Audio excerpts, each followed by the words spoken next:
excited and I can't deny it. There's no stopping me, not this time, not again.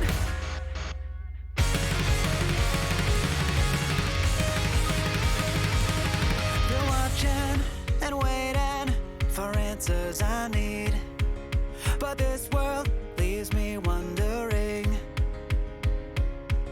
My journey and questions are never ending.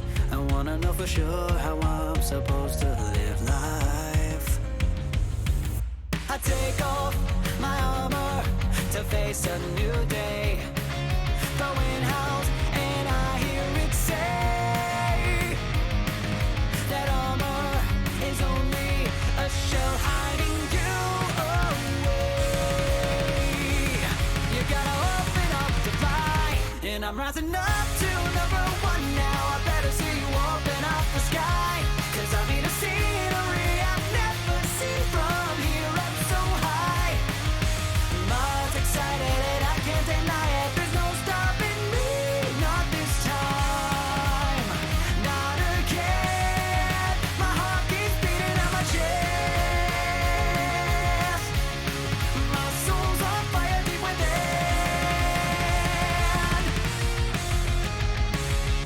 Excuses I'm making to live through this world. I get by, but what is that worth? Nobody can want this, not as much as me and you. My heart is open, changed my life, and I'm rising up to number one now. I better see you open up the sky, 'cause I need a scenery I've never seen from here up so high. Much excited and I can't deny it. There's no stopping me, not this time, not again. My heart keeps beating at my chest.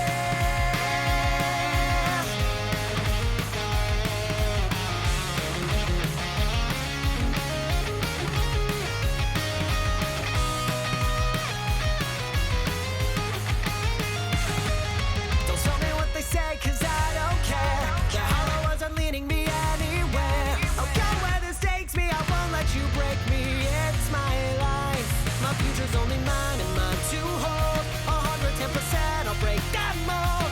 Rushing through your hold on me, it's my turn. And I'm rising up to number one now. I better see you open up the sky, 'cause I need a scenery I've never seen from here up so high. Much excited and I can't deny it. There's no stopping me, not this time, not again.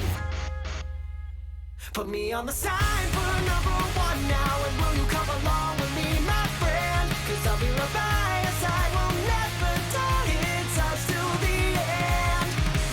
Your heart's excited, no, don't you deny it. There's no stopping you, not this time, not again. My heart keeps beating at my chest. My soul's on fire deep within.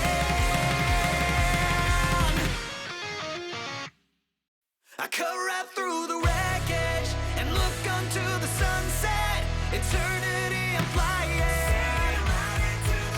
I can't live with regret, can't bear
Hardships rain on us like a storm. From below they grab onto us and try to pull us down. Dark clouds cover our skies day in and day out. But I know that we can break free to see the sun. Holding what we want is like grasping on the sand. What we love slips right through our fingers. And the ones we look up to, they fade away before our eyes. But the warmth of their spirits will always be with us, igniting the fire of a life worth living. And through them, we'll carve new roads to walk on. Cut right through the wreckage and look onto the sunset. Eternity, I'm flying.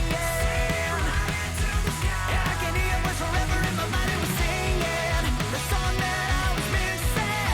I swear to you, I'll always listen. Heard you say I am here. You can't fade, won't break. Live for tomorrow with all might. We'll fight on once again. Can't fade, won't break. Live for tomorrow with all might. We'll fight on till the end.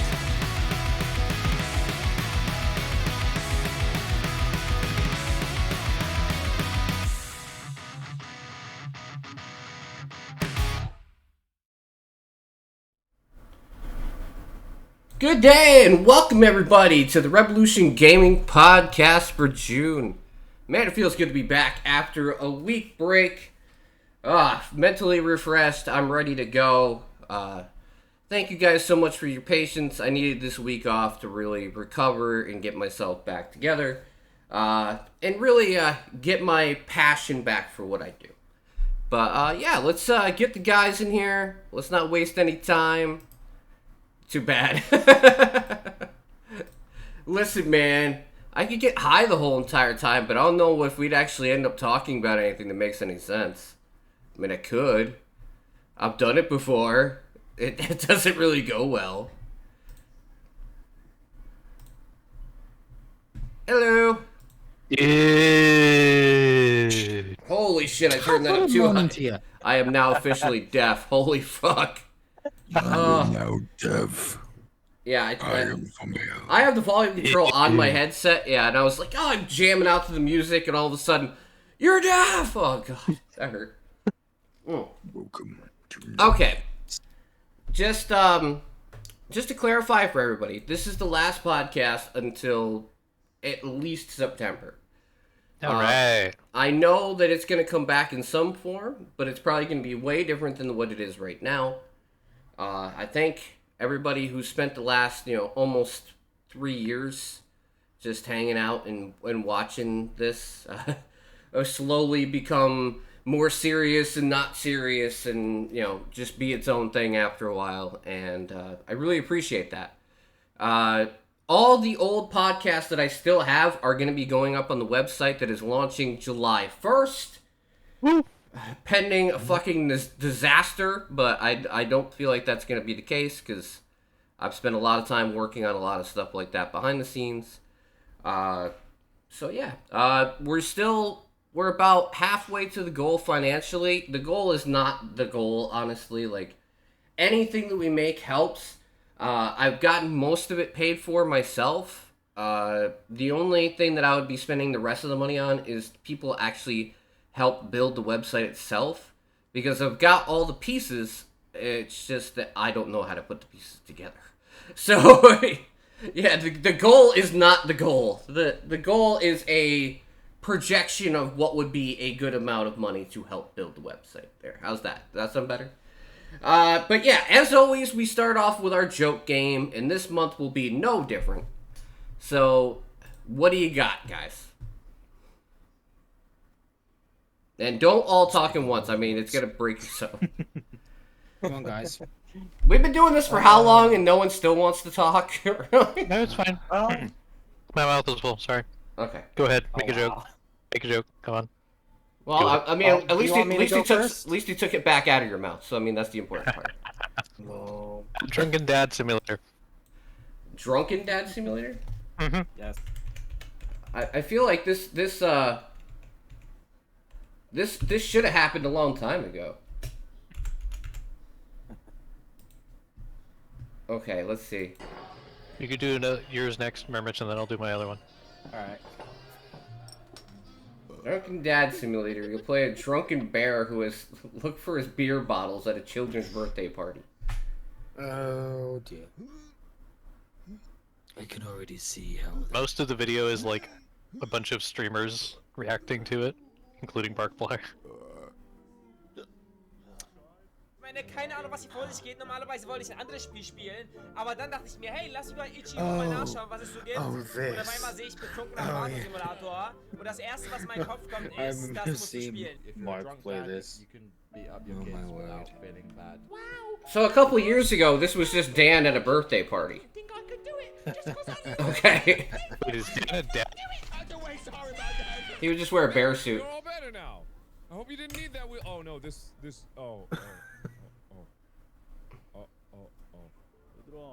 I wish I was a good-looking streamer boy. Me too. You're a handsome devil, Dan. Hat er gesagt, verpiss dich? You shush. Hat er das gerade gesagt? Oh, es kann explodieren. Dan, you're the handsome chef. As fans say in an arena, you still got it. Yeah, Dan's gonna be like, Borgy, Borgy, Borgy, Borgy. That's how I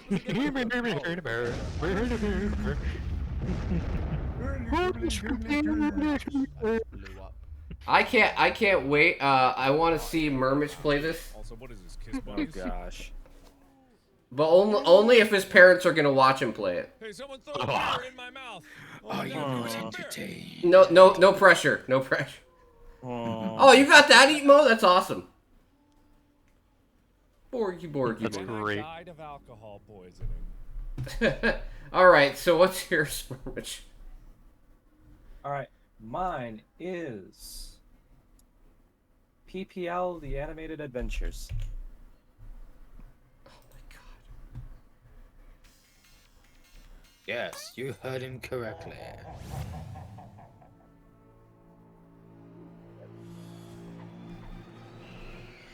What? So dumb looking, isn't it? Oh my By the way- god. The way we swear it's not Cuphead. Oh my god. My word.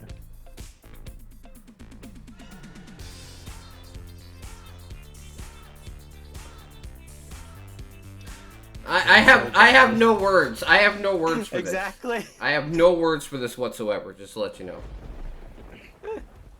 It's so dumb and bad looking. I have nothing to say. Alright, do you have one silver, or are you banished to the nether realm? Yeah, banished into the you know me. I usually don't look for joke games. Alright. I want to at least this looks like some kid built this in You English can have class. mine. I have another one. Okay, what's yours? WTF is wrong with you?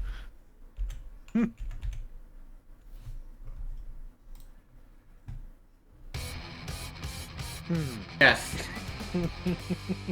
Joke's on you, I know what a weenus is, though.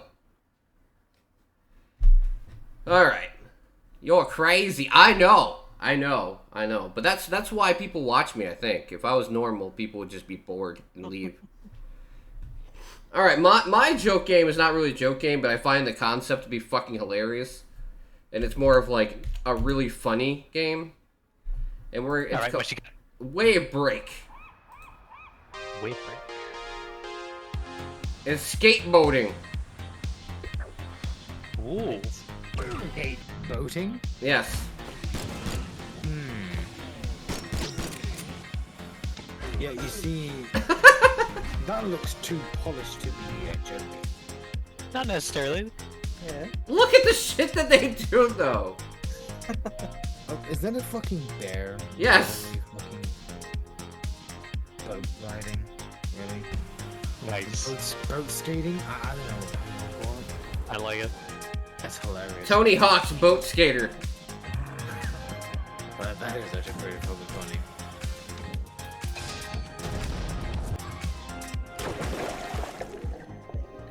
Oh, yeah, add a command, mute Tim's wife? Oh, God. Oh gosh. Alright, I'll let her know that you want that, Kwai-John.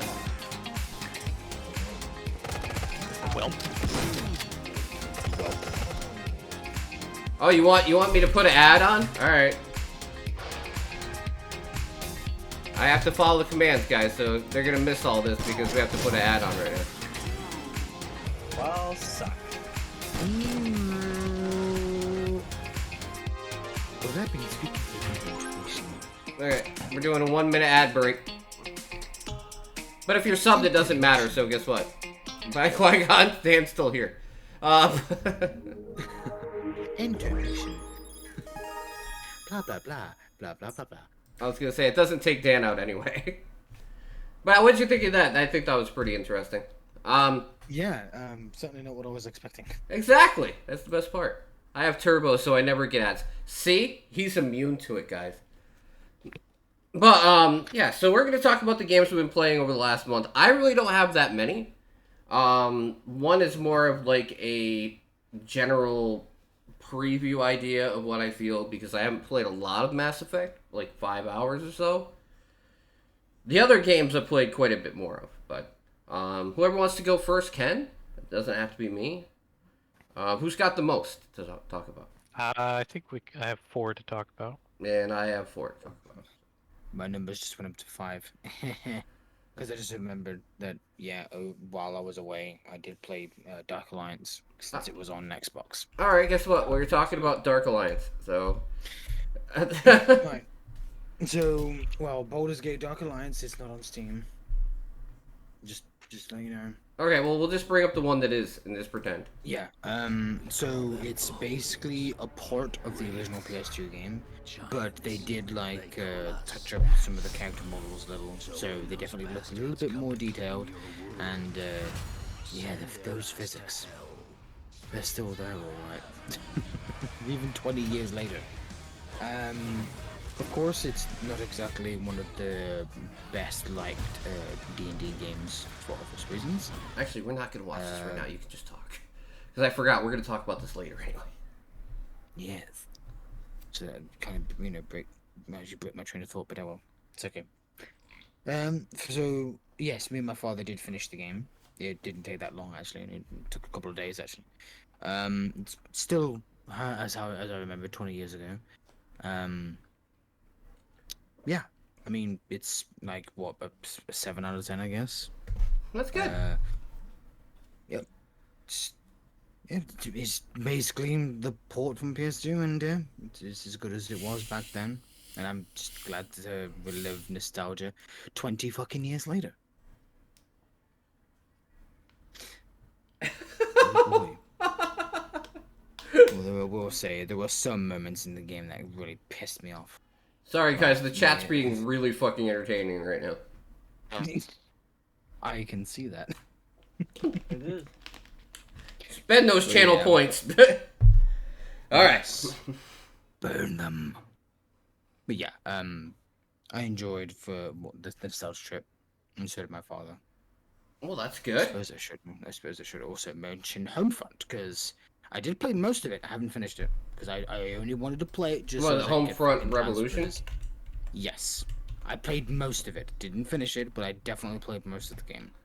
You know, I've Didn't owned this enjoy game a single minute of it. forever. I didn't enjoy a single fucking minute of this game. You I'm didn't? I'm sorry to take one of your guys' spots, because I know I'm talking about 2 games now, but I have to, get this over and done with, because it's been 2 months. Yeah, I didn't enjoy any of it. The AI is fucking stupid. The level design is awful. The weapons feel like fucking, pea shooters. Except for the rocket launcher, I guess. That's the only good weapon in the game. Once you have that, you don't need any other gun, to be honest. The only vehicle you can use is a fucking bike, nothing else. You can't go and get in a tank. Except for that one quest that basically allows you to remotely control a tank, but you couldn't fucking use it. That seems very strange that ragdoll, I know, right? Like, I don't understand how they messed up this game so bad. I know, right? The only good thing about it is that, yes, you can indeed get the full version of Time Splitters 2 hidden by the time hidden, within an arcade machine, that you literally need to play 3/4 of the fucking game to reach it. Would I say it was worth it? Well, as I told Ray 2 months ago, yes. Just for that, it was worth it. I don't like the game at all, but just for that arcade machine, just to play nostalgia, even more nostalgia. Okay, it should be. It better be really fucking good for me to play through a shitty ass fucking game to get there. I will say though, there is a bit of an issue with the port. Like, if you have a monitor or TV larger than say 15 inches, the UI is fucking like very bad. It's not scaled. It doesn't scale to like 60 by 9 ratio. It's Really? all the, like all the text is like squished, like super fucking squished. Because I played the game on my father's 37-inch monitor TV, and yeah, the UI, especially with selecting options for when you're about to go into a match in arcade mode, yeah, the UI, the text is like super squished. That's crazy. Yeah, so Surprised they wouldn't have an option to fix that, because my God, like Dan says, like what is it, 1999? yeah, I know you can't fix it. There's no way to fix it. The only way to fix it, guys, is to play it on a 13-inch CRT TV with a UHF dial on it, circa 1979. I don't know what it would be like on PC because I play on Xbox One, so I can't give you any. That's it. You're done. You're done. You're not playing it on PC Master Race. Tim, You're kicked off the Tim. podcast right now. Tim, the best thing about this for you is that because you have it on PC, you can skip the fucking entire game. Just download a fucking save and skip that entire piece of crap. Yeah. I had to fucking play through 3/4 of the garbage that is You might want just to get to that. you might want to explain what UHF is to the kids in chat. Well, it's an incredible Weird Al movie from the 1990s, which you should probably check out. I've never seen it. What, UHF? Yeah, I've never seen it. Oh, I dude, have you to admit, gotta. I haven't either. I've never seen it either. Oh, you guys gotta watch it. It's great. It's Weird Al made a movie, and Sounds great. yeah. All I remember. Yeah, seeing UHF is came the- out before Silver was born. Yes, I know. Yeah, all I remember seeing a clip of is where it does a parody of Rambo. That's the. Oh only yeah, thing I've that's seen. where the clip the Angry Joe did during the Rambo review came from. Yep. Yeah, it was all based on that. There's a lot of good stuff in that movie though. It's like Wheel of Fish. Let's see, the what's the guy who plays Seinfeld? What is it? Kramer? Adam Sandler? No, so Seinfeld, right? Like the old Vaguely. sitcom. I have Okay. vague memories. The crazy guy, Michael Shitless or whatever. Yeah, We're that's not getting the off thing. track. Yeah. We're getting off Okay, track. but yes, we're getting off track. But watch UHF. I'll make these guys watch it. Okay. I review this game for 3 out of 10. Piece of shit. Okay. So Silver says play it with him. All right. So who wants to go next? No. Me. Okay. What do you got? So I played the demo for Ultimate Fishing Simulator 2, which was also my review game. How do you review a demo? You can't. Because it's a piece of a game that might not Oh, even it's still be a Ultimate part Fishing of the actual main title. Yeah, but sometimes, not all the time, but sometimes demos don't even represent the full game. Or Okay. I Well, might we'll, not we'll even give him a break this time. But what did you think? Now, just all honesty, I wasn't able to actually catch a fish. I played over an hour of this game and I wasn't able to catch a fish. You're terrible. I know. Have you ever been fishing in real life?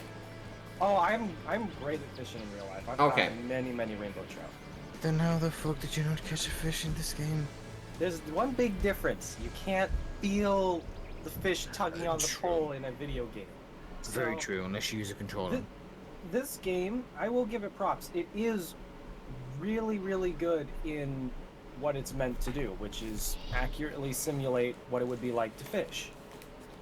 because you do have to cast your rod quite a few times and while reeling it back in, just like the typical trolling type of fishing where you do have to reel in and the fish will eventually come up and bite onto the hook.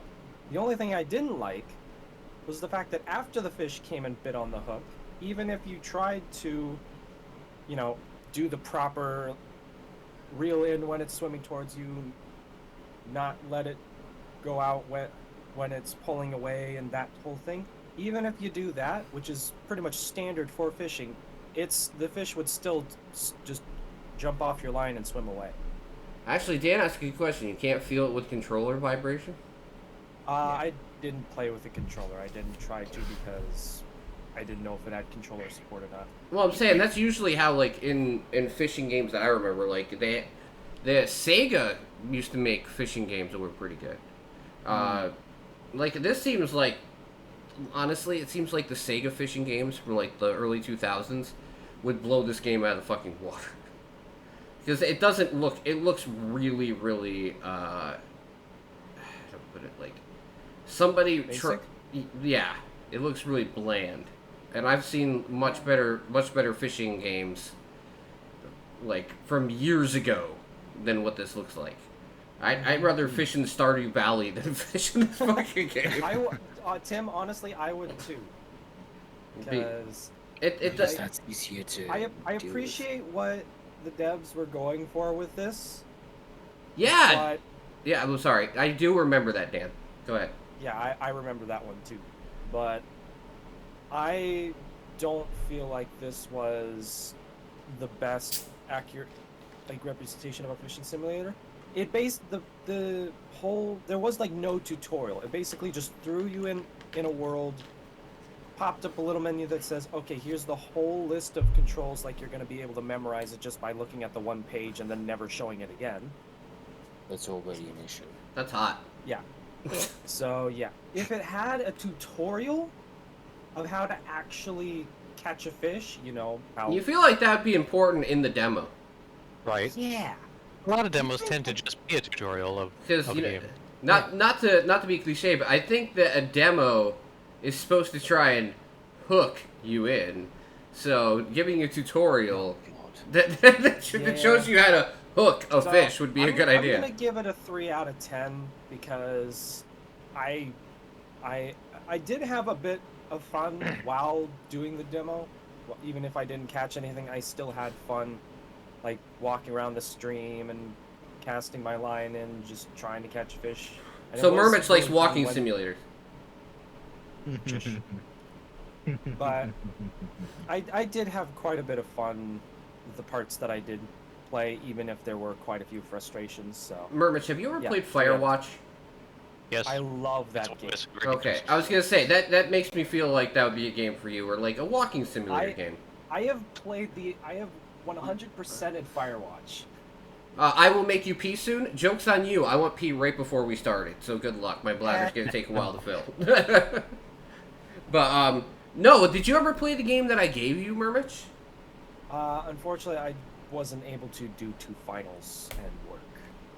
You know what he told me? He told me he was gonna stream it the day after I gave it to him, and then he streamed I never streamed did that. Subnautica, and I was like, dude, I gave you a key to a $35 game, and he ignored it.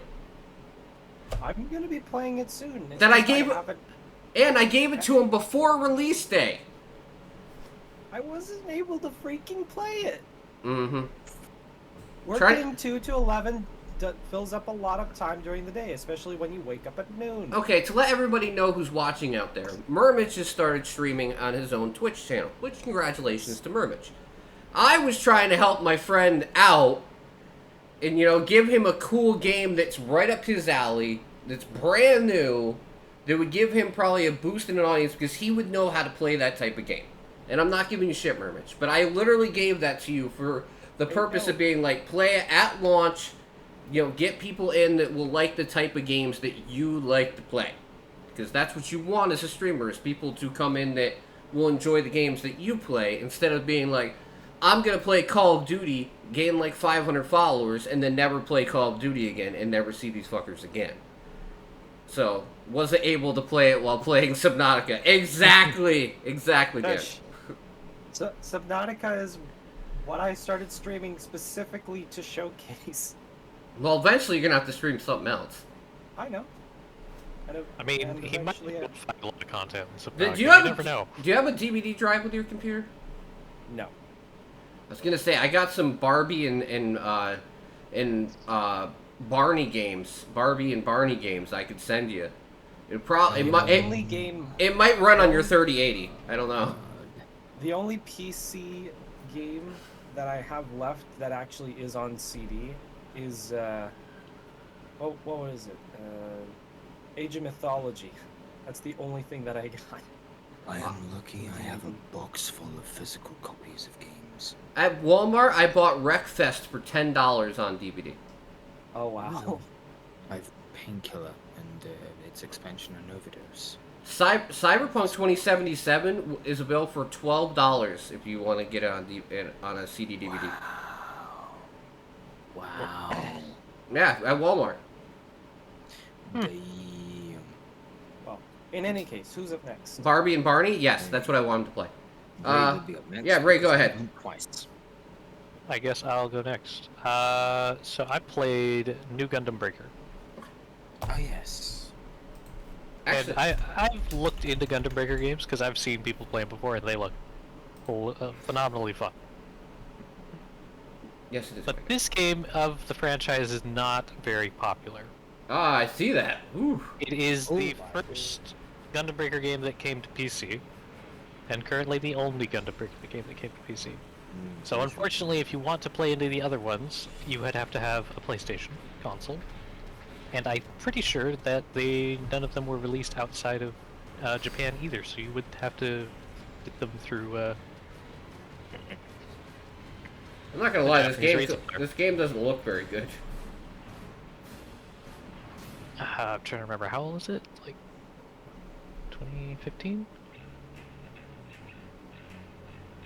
Anyway, so Yeah, go ahead. for options wise, I'm a little limited to this on PC, but it was on a pretty good sale. What did I get this for? Like $9, Okay. I think, on Humble. It was very, very cheap. So I thought, you know what? Why not? I'll try it out. How bad can it be? And it's not a bad game, but it's not a good game either. I can definitely see where people would be upset and disappointed with the game. The camera controls are probably one of the worst camera controls I've ever seen in a game like this. Because the game defaults you to having a lock-on, which is fine, but that means your camera will kind of lock onto anything in view, and trying to turn your camera just kind of is like trying to pull a stubborn horse away from something that it wants. So you're constantly like fighting the camera to try and turn it to something else, and then it'll just latch on to the next thing nearby. And every map is covered in crates, like little boxes that you can break by shooting them and attacking them. Yeah. And it by default, it locks onto those too. Oh my god. Fortunately, there's an option to turn that off. That sounds nightmarish. It takes a long time to get used to that camera. And fortunately, there is a toggle, like you can toggle the lock on and off, and that becomes one of the most important buttons in the game, because you will be toggling it on and off constantly to manage whether you want to shoot something or whether you want to run around and turn around and go the other way. Oh boy. That sounds terrible. Get very tedious. A little bit. I did manage to get over that, and I did enjoy the combat relatively. It's not too complicated, and it is somewhat fun when you get into it. But I didn't really enjoy the AI very much either. The enemy AI tends to like at the very start of a round of a match, just gun for you immediately. So it's And not very they'll balanced kill- either. It's weird because like when you start, you have like every machine has like a list of skills. Like each part you have on your machine has a skill attached to it, Hmm. and to unlock those, you have to like gain experience by breaking crates and destroying enemies. But that only applies to player machines. Like AI machines get all those skills unlocked to begin with. Damn. So you can kind of go into a match, and the AI runs over and blasts you with like all of their skills at once and kills you, and then runs off to do something else. And I'm confused because I don't know why they made the AI do that. And it's even funnier because like I even found a way to take advantage of that, because usually like one of the first things you're supposed to do is like kill a bunch of neutral units or break some crates or something. So since the AI would gun for me every time, I would just make my machine, I would take my machine and run around circles around the edge of the map. And since they were chasing me the entire time, they wouldn't do any of the missions. I guess that's one way to take care of it. Advantageous. What about The your biggest answer? advantage to this game though is obviously if you are a Gundam fan and you want to like design your own Gundam based using parts from Gundams throughout and machines throughout the entire franchise, it's obviously fantastic for that. You've got I'm pretty sure just about every Gundam series and even like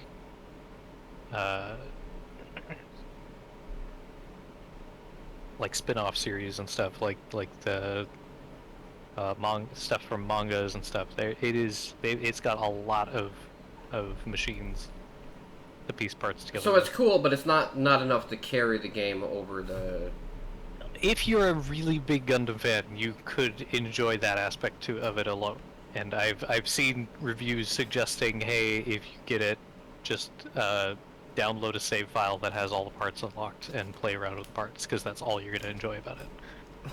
And I think people that enjoy that would definitely enjoy that. And there might be some people who would enjoy the combat, but it takes a lot of getting used to. And I would absolutely not recommend this at full price. Okay, well that's fair. You would have to get a really good sale like I did. Like, I Okay, almost so wonder at- if it was no. If you were gonna buy it at full price, what would you rate it? Because we can't do it based on a sale, because not everyone else is gonna be able to get on the sale. I would rate it a 2. A 2? That's the 2. I want everyone to mark that that's the lowest grade that Ray has ever given anything. I So that, changed my mind about Homefront. It's a 1. okay, say now. So it's like, no, wait, this can't beat over. Yeah, especially considering the other things that are out on the market, and I'm specifically thinking of Mass Builder. When Yeah. you can get Mass Builder for cheaper, and it's not even done yet, there is no reason to buy this game. And when the Period. multiplayer part of that actually comes live, we will be playing the fuck out of that on stream. Absolutely. I know Because I'll this be- it's gonna be fall or something, I think, or summer. I don't know if they've given a date. for Because that I yet. thought I saw it on the the roadmap. They've been doing stuff. I've been skimming through it, so I might have missed that. But yeah, especially with some of the things they've been adding recently to Mass Builder, like they're adding details that you can, like little parts you can stick to your mech. So you could probably make anything in any Gundam Breaker game in Mass Builder if you had enough time. Exactly. So that way, So one, you're you- getting better value. Two, there's multiplayer, and I don't think this game has multiplayer, right? It does have multiplayer, but people have said that since it's so underrated and hated, that it's probably very hard to find a multiplayer lobby. Oh, but it's not co-op; it's PvP. I believe it's both. So if we find I it, didn't try. if we but, find yeah. it, if we find it for $1, guys, we're all playing it together. not anymore, but $1. I'd buy that. Yeah, please don't. No. Get Mass Builder instead. That's all I can really say. Yes, If I you, agree. unless you have the biggest Gundam boner in the universe, and you don't own a PlayStation console. Listen, to be fair, actually, you're the person that likes Gundam the most of anybody I know, right? And if you can't, and if you, There are people that have bigger boners than I do. Trust oh, me. I know, but I'm talking about of all the people that I know, you like it more than anybody. If you don't like the game, then I'm like, there's no chance for most normal people. Yeah, no. It's pretty much a pass, unless you were throwing away money. I mean, who doesn't like throwing away money, guys? Money grows on trees Right. anyway. Alright. So now I guess it's time for me to talk about a game, but it's a game that actually Ray can talk about too. We're going to start off with the one that I like the most. Well, it's a tie this month actually, but Oh. the game that I really, really enjoyed this month, which is EDF World World Brothers. Brothers. Yeah, World Brothers. I mean, there's you knew this was coming. EDF! You knew this was coming. You knew this was coming. EDF! It's EDF. I mean, of course it's coming, right? Right? But I will say this. It took all of my expectations for this game and knocked it out the park. I really feel like, I was like, am I really gonna like this? Is it really gonna be worth the price? Am I gonna actually enjoy the game? Because it's such a different take on EDF. The answer to all those questions is yes. Is it fun? Yes. Is there a lot of stuff to do? Yes. Does it have replay value? Uh-huh. Is there funny shit that is gonna make you realize that you're playing an EDF game? Oh yeah. Oh yeah. I mean, it goes back in the lore and laughs at itself, which is awesome. I was gonna say, Tim, I think you were saying that this is almost more EDF than Iron Rain was. Oh, it's way more EDF than Iron Rain was. I don't feel like Iron Rain was even trying to connect to the main series. This is It was like, completely separate from it. yeah, like this game goes like, well, Iron Rain exists, but yeah, it's pretty much a joke. I mean, like, Iron Rain doesn't connect to anything. Like, just like Insect Armageddon really doesn't tie to the main series. So, like, Wait, no, it does make that joke. I completely forgot. yeah, yeah. I'm saying they make jokes about their own. Yeah, Insect Armageddon 2. Iron Rain isn't related. Wait, it's not? yeah. So like they make in jokes about the series as they go along, Yep. That is hilarious. which is great. It's self-aware. It is. And the only issue I saw is that it had some mouse control issues at launch, which they have patched out. I had one cutscene that got stuck momentarily, and it fixed itself. So whatever. I mean, I imagine that needs to be patched out, but I've never had it. I've had it crash, but that was before I even loaded into a game. I was gonna say, we crashed on startup like Twice. each time you did it, but Yeah. that was only the first time you ran it. And it's never, like, it kicked a couple people out of the lobby, but not as bad as, like, 4 used to do, where it would restart the whole entire lobby if you sat in it for over, like, 30 seconds. So By a couple people, we mean AirRaiser. yeah, so Twice. there, No, 4 times. there is little things that can be patched and fixed in the game. I'm not gonna say it's flawless, but, I mean, on an actual, like, working, function, thank you, dear. It actually, you know, it just works now. It works really well, and on a fun factor, it's amazing. I was gonna say, it's got some bugs, but what did you expect? Yeah, Uh, and I'm sorry, as an EDF game, I put this up there with 5 as one of the funnest ones to play. Absolutely. 5 in an actual EDF, like, or mainline EDF game, is the pinnacle. Because of the quality of life changes and the bouncing and everything else. 5 is definitely, like, the one I would say if you want to play an EDF game, do 5. That's the one to play. Yeah, play 5, and then if you want more, 4.1 is something you can play afterwards if you understand that you're going to be getting a little less of a ideal experience. it's not gonna be the most ideal experience after going backwards, but yeah. Yeah, and I would say avoid Iron Rain unless it's on a deep sale. But this game has less levels than 5, which I'm going to say on a value standpoint doesn't stand as high. But the amount of things you can collect in the game to get you to replay and replay and replay is insane. So I feel like you could even do an Inferno run and still have more to collect. Yep. So Easily. so I feel like the value is recomped there somewhat. Like I said, I've only played it on normal so far. I haven't even finished it on normal yet. We will this week. I know these guys are like him and Ray and Ares are probably already played ahead of me in more difficulty levels, but I'm trying. I don't. I'm just trying. I haven't actually touched it too much. I've been trying to save it for strictly a stream thing. I mean, once I beat it, then I'll just start going ham on it whenever I fucking want to play it. But for right now, I'm trying to keep the stream thing. But no, it's a 9 out of 10. I'm not even joking. Like, I would say I'll agree to that. EDF 5 on a fun factor and everything literally would put it like a 9.5. It's almost perfect. So this is like a little step below that. 4.1 would be like an 8. Iron Rain would be like a 6. If you want like how my recollection of EDF games goes. Iron Rain's alright because I like the swords and stuff, but other than that, it's pretty much just jank. Iron Raid had some nice, interesting new takes on things. No, but it was not a mainline. The fact that they never fixed the way that the vehicles worked in multiplayer, they never fixed that shit ever, is unforgivable. Yeah. It's fucking jank. You can't drive a vehicle unless you're the host, because then it's like yeah. Those demon cars. Yeah, where's that joke in World Brothers, fucking Jukes? Oh, that would be great. But That'd be amazing. You know that would be the pinnacle of meta.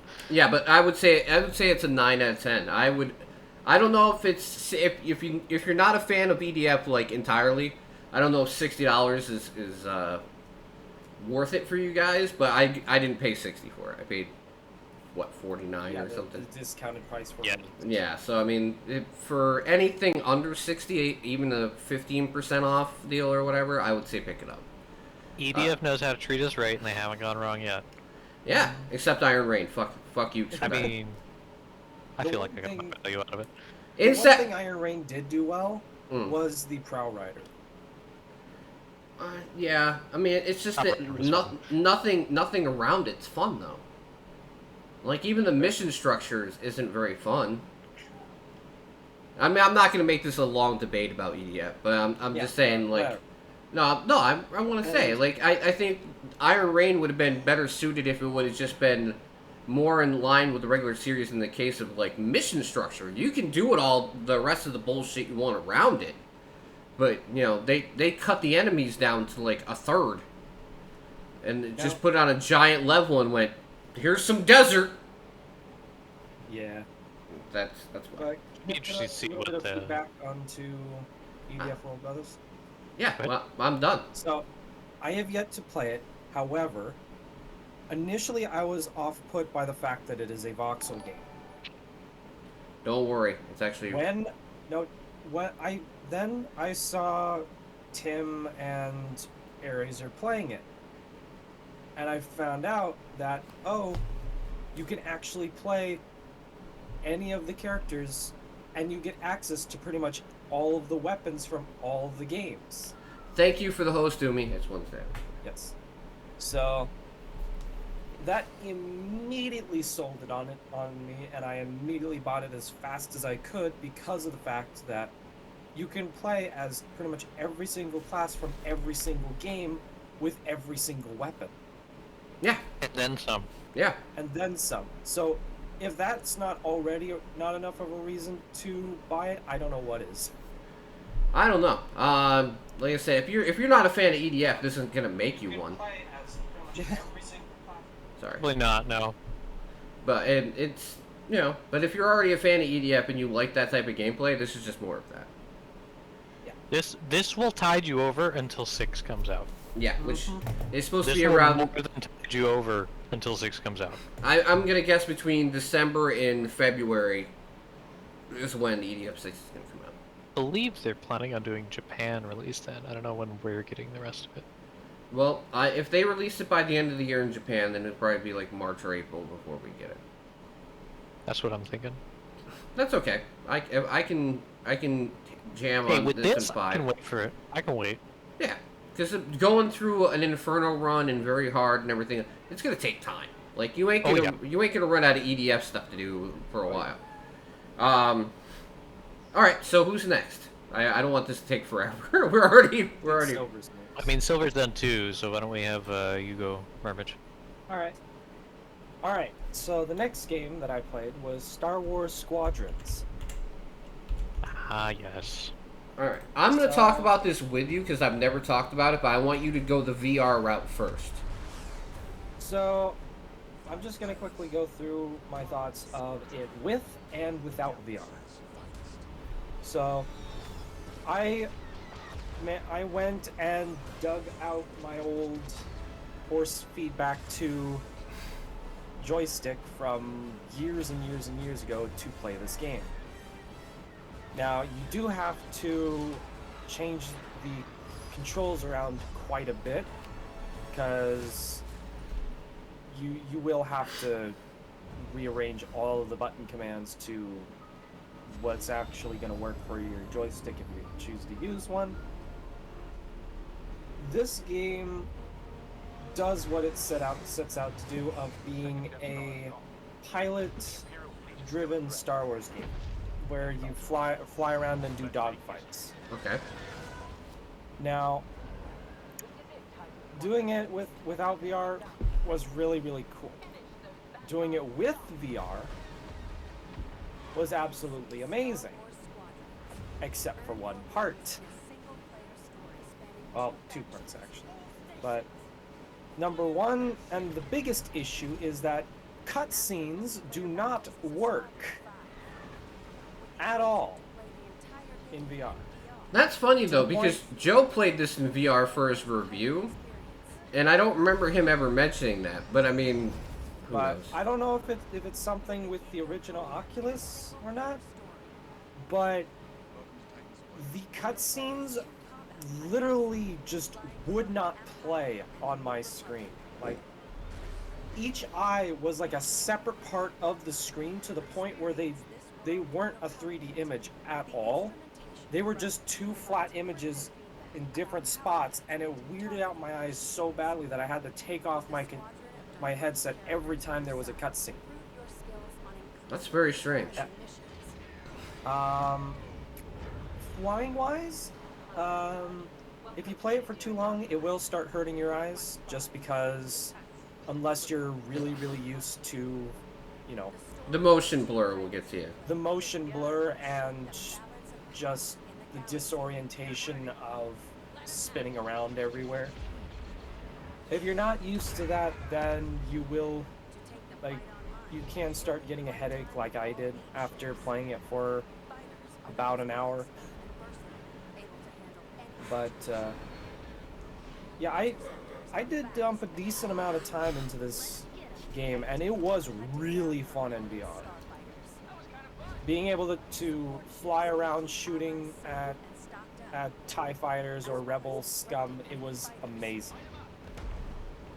So, I was to say, I do own this as well, Dan, and so I've never played any of the multiplayer, but the single player was good.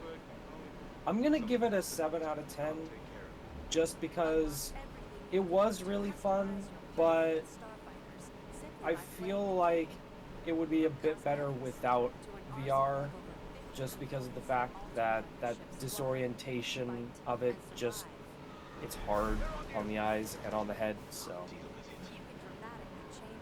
Well, I imagine it's not something you were supposed to be playing for hours in VR either. Yeah. I don't think there's any game that you should be playing for hours in VR anyway. I mean, even like Half-Life Alyx, you probably shouldn't be doing that for like hours. And I'm still waiting for Half-Life 3. Who's with me? It was very fun. But alright, that's good. I'm glad at least you enjoyed it, even though it did have issues. Yeah. Pornhub VR, yes, for days. I don't know. I don't need to see inside it, like a 3D version of inside her butthole. Umi, I'm not into that. Does Valve still make games? Yes, they made Half-Life Alyx. which ended up being a really good Half-Life game because I ended up watching a playthrough of it because, you know, no VR headset. But the game was actually incredibly well done and directly set up Half-Life 3 if you watch it, which is, you know, disturbing to the fact we may never get it. Or we might. Who knows? It's only 100... Oh my god! Mermit's just all into the fucking Pornhub VR. Shush. Yeah, they can still make a good game, they just don't have to. It's like, why haven't we seen GTA 6? Because GTA 5's still selling 20 million copies a year. That game sold 142 million copies now. Which one? Pretty sure. GTA 5. Oh. Yeah. Yeah, and they're releasing another upgrade for another generation. Does anybody remember when GTA 5 came out? No. Yes. Came out first, like on PS3 and Xbox 360. What year? 2012, I think. 2013. Oh shit, yeah, that was my second guess. So that game is 8 years old. It had two upgrades through generations. And it sold more copies in 2020 than it sold in any year since it came out. Let that sink in. Yeah, let that sink in. Take 5. All right. Okay, you got one, Ray? Another game? If you don't, it's fine. I'm not gonna. I was gonna say, but he's like, me? Yes, you. Yeah, let's talk about my review game, Lost Ruins. Okay, I am excited to hear about this. Actually, You should be, Tim, because I do think you will enjoy this game. This is one you should probably throw on your wish list. oh, it's already there. Good. Oh, sorry, I'm we can following. skip- There you go. So, this is a very challenging 2D action platformer. I almost go as far as to say it's like a Dark Souls 2D platformer. More because of how the combat flows than its actual difficulty. If it was actual Dark Souls difficulty, I probably wouldn't have finished it. But you But, did finish it. I did finish it. Awesome. So you wake up as like this schoolgirl in a dungeon and thinking, oh, okay, well I lost my memory. Now what? And somebody tells you to go beat a bunch of bosses, so you do. But you're like a little schoolgirl that just showed up in a dungeon, so clearly you're not very good at combat. So she is not the best at swinging swords around. So the controls will feel very sluggish at first, but if you can get used to them and figure out how you're gonna fight everything, it's actually pretty fun to like master the combat. And of course, if you like anime girls, this has lots of anime girls in it. Silver, get on it. Bonus. And some pretty funny parts from what I... There's a red-headed elf with big boobs. It's all yours, Silver. It is also extremely self-aware. That's It cool. is extremely self-aware. As Dan says, oh, Ray likes a game with a schoolgirl. Who would have thought? Oh, Silver's the same What way. kind of guy you take me for, Dan? I am hurt. I really am. Oh man. All right. And it has a lot of replayability too, because it has what was it 4 difficulty levels? Like I played it on the normal difficulty level, and it was pretty challenging. But it had an easier difficulty level if you find that too hard. But once you beat the game, it also unlocks 3 additional ways to play. Oh, really? There is a boss mode where like you play as 3 of the bosses that you fight in the game. Yeah. And you can kind of swap between their playstyles, which was almost more fun than the original playthrough, honestly. And then I haven't tried either of these, but there is I believe they call it a witch mode and assassin mode, which both lock your like loadout into specific archetypes. Like one you can only use spells, and the other one you can only use like daggers and other weapons. Mhm. So it's got lots of replayability. It's pretty fun. It is beautiful, also. Like you can see the pixel art in there. It is fantastic. Like the lighting on stuff is amazing for pixel art. That's great though. It's always good to find a good indie game like that. Mm-hmm. This is a great game. I highly recommend it, especially if you like 2D platformers. And it's one of the you rare ones don't- that's not in early access. Challenge. It's one of the You- rare you- ones that's not in early access. That's true. But I must stress that if you don't like challenge, you might not enjoy this as much because it is not easy. I haven't tried the easier difficulty. That might be easier, but it is on normal. It is quite challenging. All right, so what's your grade? I would give this an 8. Awesome. Awesome Easily. to hear. Awesome to hear. All right, my next one is really under the radar. You guys might have heard of it. Resident Evil Really? Village. You know, I don't know if I've read that one, Tim. That sounds pretty indie. yeah, it went under the Is it radar this month. games? I feel like it really undersold itself. It probably should have been like put out there more. Maybe if the lead one of the bosses had bigger boobs, it would have, you know. You should probably hurry through this, Tim. You might lose Dan if you talk about it too much. No, You not know no. what he thinks about indie titles. No spoilers. No spoilers whatsoever for this because it's still like a month out. Okay? I know this blasted everywhere about every part of the game, but I'm not going to do that to you. If you want to have a clean playthrough, you're more than welcome to. I am not going to ruin it for you. I will say, though, that on a technical standpoint, this game runs flawlessly. There is not one single hiccup or issue with this game whatsoever. What if the protagonist was a high school and wore a miniskirt? Then it would be High School DxD, which is a good anime. You probably should watch that. Then it wouldn't be Resident Evil, it would just be High School DxD, the game. Your discretion is advised. Just saying. Yeah. But no, this game runs flawlessly. It's very fun. It has a lot of callbacks to Resident Evil 4. Not to spoil anything, but that's one of the things that happens a lot through this. Like, it goes back to a lot of old Resident Evil games, not so much directly, but through like what you read and interactions and little voice lines you get. They're all like nods back to 4. Well, I can tell you one joke in the game that's not a spoiler. So, you're talking to Duke, which is the merchant in the game.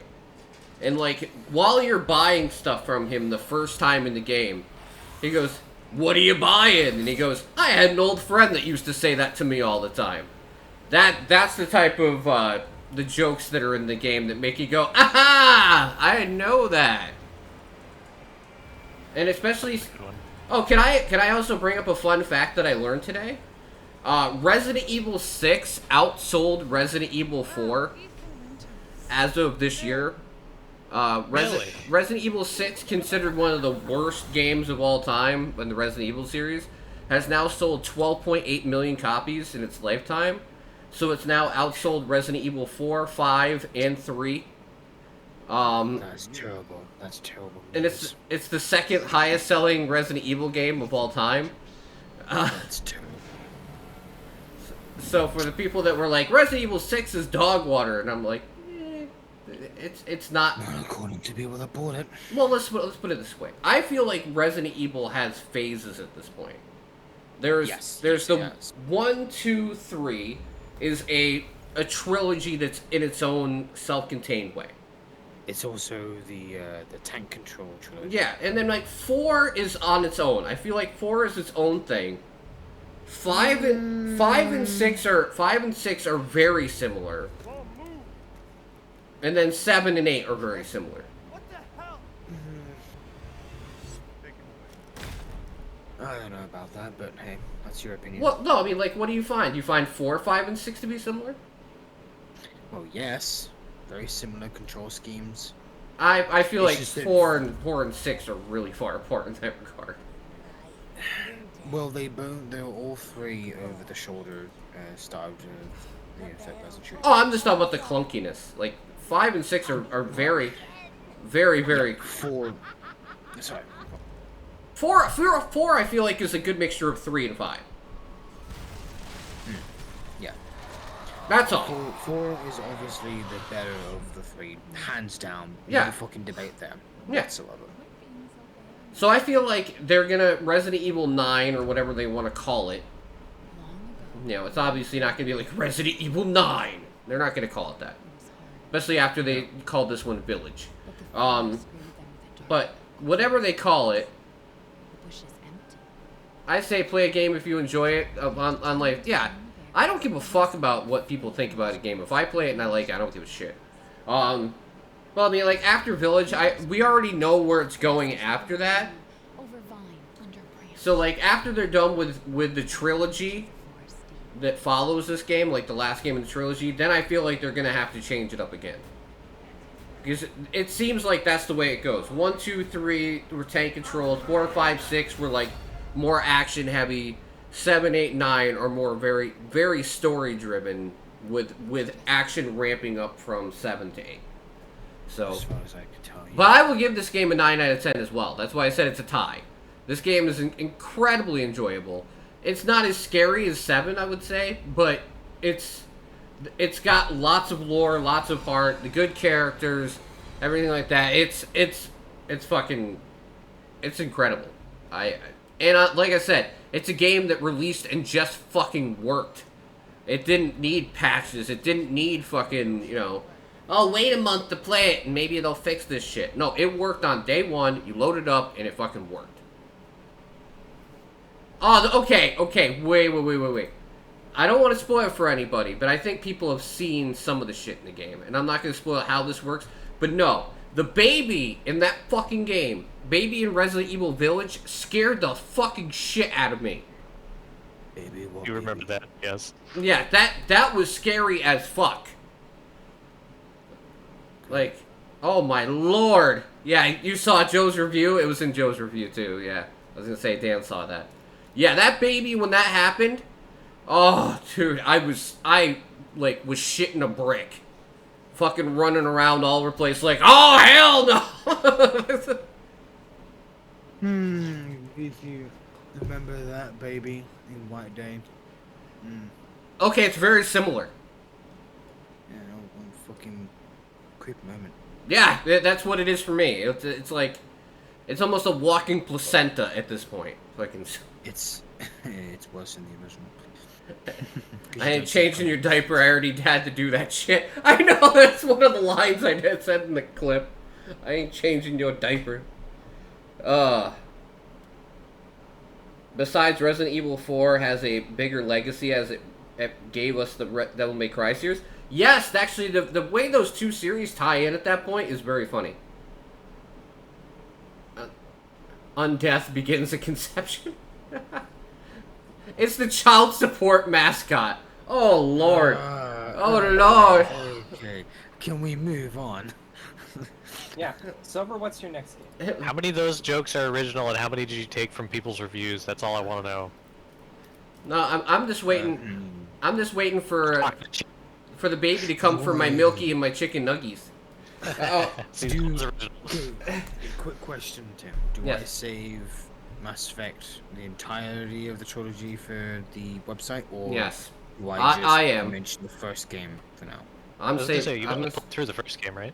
Yeah. So we're Yeah, me and I've beaten the first game. so to give you an idea, me and Silver when the website launches, we're gonna be doing a comparative review for somebody who's a longtime fan of the series versus me who's playing through the series for the first time. So we're gonna save that for that, basically. Then, Yeah. yeah, alright. Then in that case, I'll bring up Citadel. Okay. Okay, I finally finished that game. At least one playthrough. Apparently there's a new game plus, so whoop-de-doo. Do that whenever I'm bothered. But, yes, Citadel. It has an interesting, yet rather It's CID, right? story. Yeah, CITADEL. The Citadel. Or it's just called Citadel. I'm pretty sure it's just called Citadel. You spelled it wrong. Moo. Citadel. Yes, the Citadel. CITADEL.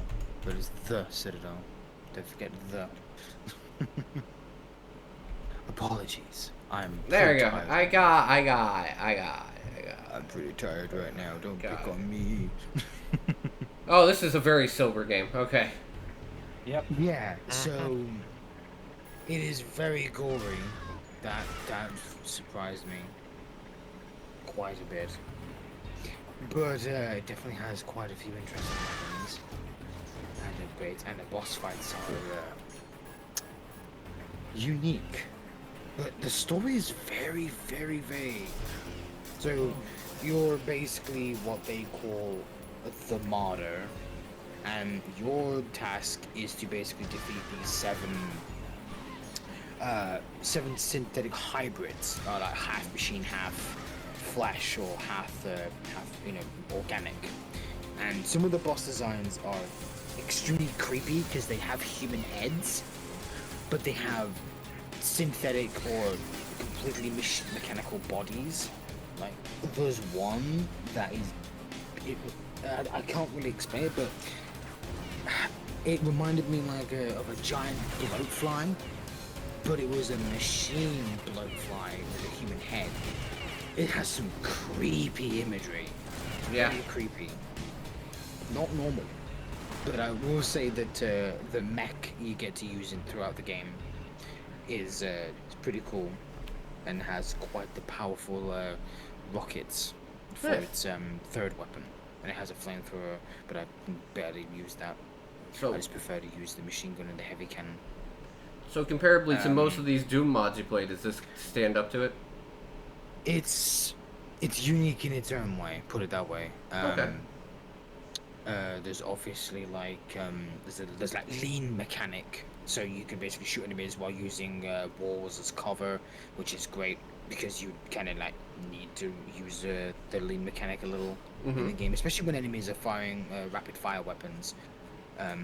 But most projectiles you can dodge while using the slide mechanic as well. There is that. So you are very mobile in the game. But yeah, it's best to like use the environment to advantage, because you can also kick enemies off cliffs. Oh, and, nice. into the pit and the void below. So if you don't want to waste ammo and you can get close enough without taking too much damage, yeah, you can kick them into the void and get rid of them that way. But it doesn't work on every enemy. Any enemy that's like the size of a soldier and isn't armored to the teeth, then You can kick them off. they're- Yeah. they're So it makes it so like the lighter and easier enemies are able to be kicked around while the other Oh ones are yeah, not. for sure. Yeah, like the cultists are the ones that have those like red robes. They're the easiest ones to deal with. They throw axes, so you can see their projectiles coming a mile away. So what do you got for a grade, sir? Well, considering it took me about maybe 10 hours to beat, but that's probably because I had to play through a couple of times. I'd say an 8, actually. All I right. rather enjoyed it. That's awesome. All right. So do you have any more, Ray? Well, I was going to mention New Genesis that we. Oh yeah. Yeah, but that. We have a few people that can talk about that. Sadly, I missed forgot about I missed the close beta. Yes, unfortunately, Silver was still out of PC at the time. Oh well. 'Cause at least it's I'll not be on here Steam. for But I the- don't know if it's going to have a separate Steam thing. I 'cause know, I believe but- they're supposed to use the same launcher. Well, no. Uh, See, what I'm doing, Wormich, is just making it so something plays while he talks about Oh, it. okay. So yeah, Beta Star Online 2 New Genesis coming out this week everywhere. Actually, isn't it in 3 days? It's On Wednesday. well, okay. Yeah. I believe maintenance is supposed to start tomorrow and potentially end late Tuesday. So Wednesday morning we should be able to play, assuming no delays. It's a old game that finally came across the sea, and Silver and I have been enjoying it phenomenally in its old state, and they're finally giving us an updated version of the game. Which is I had the Kind of not pleasure true, of because being- it's almost a new game, as I think you guys might have experienced. So what did you guys think? I had an absolute blast with it. I like the better traversal and you know, the the new movement options. yeah, that's great. the movement options in the game make it a lot more fun to do combat. A lot more variety, I guess you would say. So I'm definitely gonna be playing New Genesis. Like I played the original Phantasy Star Online way back when. So Phantasy Star Online 2 was a lot for me to take in after years of not playing. But it feels like with the little bit of time I had with New Genesis that it feels like it's enough of an upgrade or like how do I say it? Like modernization that it's gonna make it easier for me to stick with rather than Phantasy Star Online 2, which is very based in like a MMO stance of like 10 to 12 years ago. Because I mean that's when it came out. I mean That's a good way to put it. Yeah, I think they've done a very good job of simplifying as much as they can in the current Phantasy Star Online 2 into systems that shouldn't be too daunting to get into. and it is Even not for like Silver, it was really daunting to get into PSO2 since it came with a lot of the like later content that had been built on over the years. Yeah, and New Genesis feels like it takes care of a lot of that jank that I just wasn't used to after years of playing like more modern stuff. And yeah, I'm gonna give it a shot. I mean, like I said, do I have all the time in the world for MMOs? No. But if it holds my interest enough, where it should, you know, I want to stick with it long term. But you know, it's just like Natalie, a member of a community. She has kids and she understands the same thing. So it's a large commitment to like stick with an MMO or anything that requires you to play it daily to actually progress on a good level.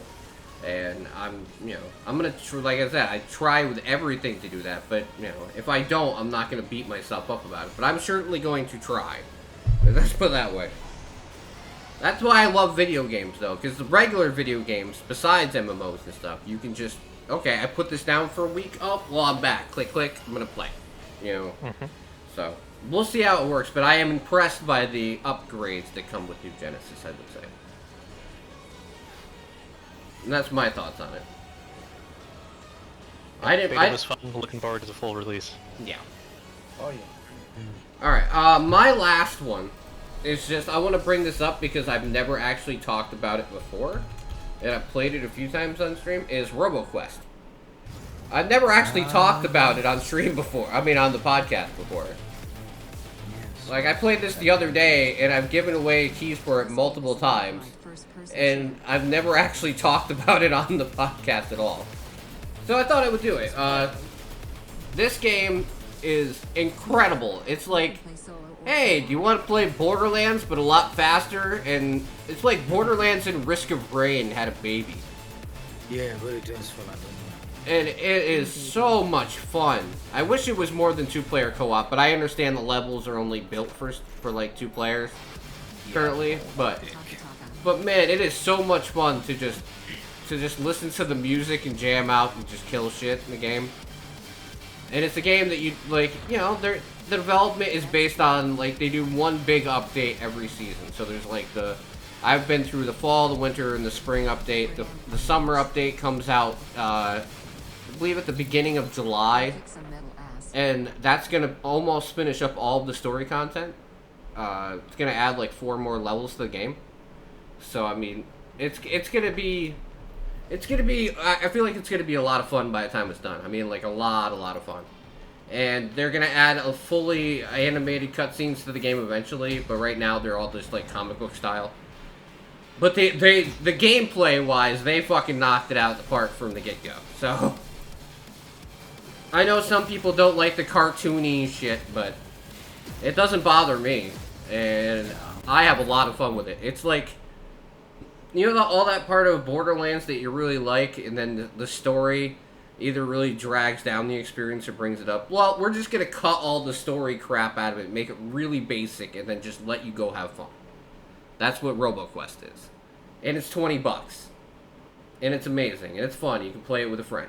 There's my biggest review for you. I can't give it over a 7 because it's early access, but it's a 7 all day. And it's got overwhelmingly positive reviews overall. It's a lot of fun. There's no hitches. There's no problems with it performance-wise. I really enjoy it. I would recommend anybody go get it, especially if you find it on sale. Then you're getting a steal. There you go. Awesome. Oh yeah, and when we do switch to the next segment about E3, I want your guys' input because E3 is something we can all enjoy, right? Yeah. So if you have an idea, because we're going to be talking about the stuff that legitimately we believe is going to be there that we're looking forward to. You know, like the stuff that is going to come out the rest of 2021 that we're excited to see more of. But then we're going to fantasy, like, look ahead and say, like, what is the thing that somebody could bring out and say, look, this is a premiere, they will show you a game, and you would be like, okay, they won E3. Because everyone brings that up like that every year that, like, oh, this reveal came out, they won E3. So we're going to fantasy book, like, how E3 would go for us. Obviously, PlayStation isn't part of it because they don't have their E3 presentation anymore. EA is not doing one until July 22nd. So they're way after, but everybody else is still going to be participating. So we will be taking a look at that. Does anyone else have any more games to talk about? I do. Fallout 76. Oh, well, yeah. I thought you were saving that till you were done. First impressions. Okay, you can do first. First impressions. Quote unquote first I'll let impressions. him do Second Yes. impressions. Okay, and then, yeah, Yes. after him, you Quote can do unquote, yours. because quote unquote, because I did play during the beta, but only an hour with Mermage and Dan 2 years ago. And this is going to be funny for Dan. Yes! Silver and AirRaiser are playing Fallout 76 together. Yes. And to be honest, aside from the, obvious technical jank because of the engine and a few issues with, lag, like with any online game, I hate to admit it, but I am actually enjoying what I'm doing in the fucking game. You should see the big smile on my face right now, Silver. I am able to see it. I have the stream up. In full HD. Wait, are we streaming in HD? We're streaming. Oh yeah, we're streaming in HD, 1080p, baby. Woo! It's okay. So there are a few of these moments in the game that I've played so far, which I think is about 10 hours, give or take. I don't know. I haven't really been keeping count. It just fucking made me laugh my ass off. This one moment. I will definitely add that into my website review, of course. Have no fear. Yeah, 3 sessions. Yeah, more or less. I did play a little by myself, give or take, but yeah. Even with weapon degradation, armor degradation, and even with this whole survival mechanics of the game, it's actually not that annoying to deal with, because so long as you don't go, completely gun-ho and just start shooting everything that fucking moves, your weapons can last quite some time without having to bother to repair them. So at least they actually have a good, basis for durability for weapons. For all Even if you don't modify them. for all the time I gave Fallout 76 so much shit, which it did deserve at first. Yes, They quietly turned this game the fuck around. Yeah, it's. I mean, look at the ratings on Steam. Like, they turned the fucking game around. Yeah, as I said, it's not a steaming pile of shit. It works for what it is. Is it pretty? Of course. No. Is it pretty? No. Far from perfect. Far from perfect. It never will be, because no game ever is. It never will be. But I haven't really gotten to the meat of the content, as far as I know. I'm just trying to work through the story. So far it's been okay, but nothing really all that hype worthy or whatever. I just want to get to fight an actual fucking Scorch Beast, the fucking giant bats in the game. I want to do something like that. Yes, but it scratched the surface, as Razor put it. I was gonna say, I know the next update that they're putting out is finishing up the whole storyline for the game.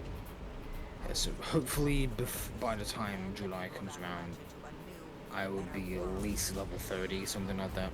I'll try to play more and more as time goes on, and I'll try to catch you when you're available, Razor. Otherwise, I will probably just try to go through the story by myself. It's okay. I'll manage. But all right, what do you guys? What's your initial idea? What's your score? Going first impressions. 6. That's way higher than it would have been 6 months ago, so I'll take it. Oh yeah. 2 years ago, it was a goddamn 2. Exactly. So they did it, guys. They fixed it. They fixed It it. took them 2 years 'Cause- more time of 'cause- development. Yes, oh yes, and people, and my first encounter with a stranger was thankfully a friendly one. I think most of the bad people are gone from the game at this point. Yeah, because Easily. I have not encountered a single soul trying to just take pot shots at me or Razor at all. Because I think most people moved on by this point. I will say though, it is very fucking annoying when all of a sudden we're just wandering roads, staying away from the forests and shit. All of a sudden, fucking enemies pop up out of fucking literally nowhere and start attacking us. Yeah, but From what? out of fucking nowhere. Can I ask a question though? If you didn't have enemies attack you for too long, wouldn't Yeah. you say that the game didn't have enough population in it? I think that's almost like their way of making it so the game doesn't become a slog. True, but that close to what is known as the safe zone where nukes cannot be dropped? I don't know, dude. I don't know. Well, I don't think fucking Superman should be allowed in that specific area. It's too close to the Vault. Vault 76. okay, I'll give you that. But I'm just saying, like, I'm just telling you that, like, some people would complain if they could walk for 10, 15 minutes and not run into anything. That's the same thing that people are bitching about in Biomutant right now. There's not enough enemies. I can walk for 10 minutes and not fight anything. Well, Yeah, I've seen a review or two about that. it seems like sometimes you just can't get anything right? Indeed. Like sometimes you're just That's not. that's hard to meet. Yeah, you're just not gonna make everybody happy. No, I'm well aware, Razor. What I want to fight is one of those giant sloths that I've seen during trailers. That's All right. So Also, I actually be responsible for setting off a nuke. So you guys are going to be in charge of talking for a second because thanks to the hydrate bot like every 15 seconds, now I do have to go to the bathroom. So this is going to be a rare break where I actually go off and go to the bathroom during a podcast. But Then I get to do my game. yes, what is your game? Yes, You can do it while I'm gone. Yeah, Subnautica Below Zero. Oh, well, who wants to talk about that? That's kidding. That's true. He has played that, hasn't he? Yeah. Yes. Once or twice. All right, you guys talk about it. I'll be right back because I already know he's just gonna like splurge his load all over the screen about it. I'll be right back. So, the character you're seeing in the trailer right now, his name is Fred. He's a very lovely individual. He is referenced multiple times during the story as I want to say just the local truck driver, basically. He goes around and does deliveries for a bunch of people in the story. So, okay, now that we're off of that. The main story so far, it's been pretty fun. I mean, sure, I've been just going here and there and everywhere because I've been neglecting to try and get a certain tool that is required to progress the story. The game does depend heavily on the fact that you should have played the first game before this one, therefore understanding most of the tools and stuff you are given. So, tutorial-wise, it doesn't have much of one, because it's meant to be the second game. You're supposed to have learned all of this stuff prior. On the other hand, Unknown Worlds has done an amazing job ensuring that every creature is at least as terrifying as, let's see, I wouldn't say Reaper Leviathan scary, but at least close to it. So, yeah, they've done an amazing job at making this just terrifying. The large-scale Leviathans, one of which I have not had the opportunity to meet yet, but I'm sure that I will very, very soon, It would appear I'm is the Shadow Leviathan, which I have heard is absolutely freaking terrifying, a bit rough. and of course the Chelicerae, which I have had the unfortunate pleasure of meeting Need to know what on my stream, which, I'll find my way if back. you didn't know, I have been streaming this semi-regularly whenever I get the chance to on Twitch, Some of the wildlife and down here is very Yes, this Yeah, is the clips. yes, Yeah. this is the point where you can blow your load and promote yourself.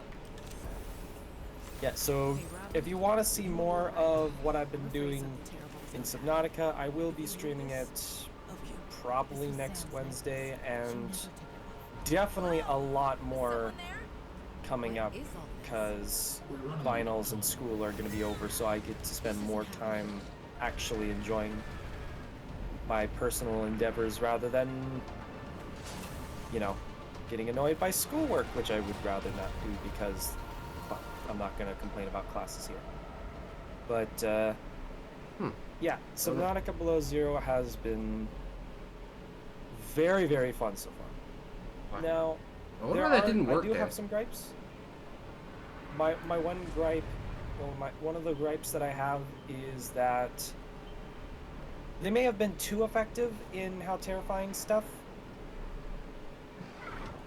Because it is very, very effective in making sure that you are scared of almost everything because the sound design has been phenomenal in doing so.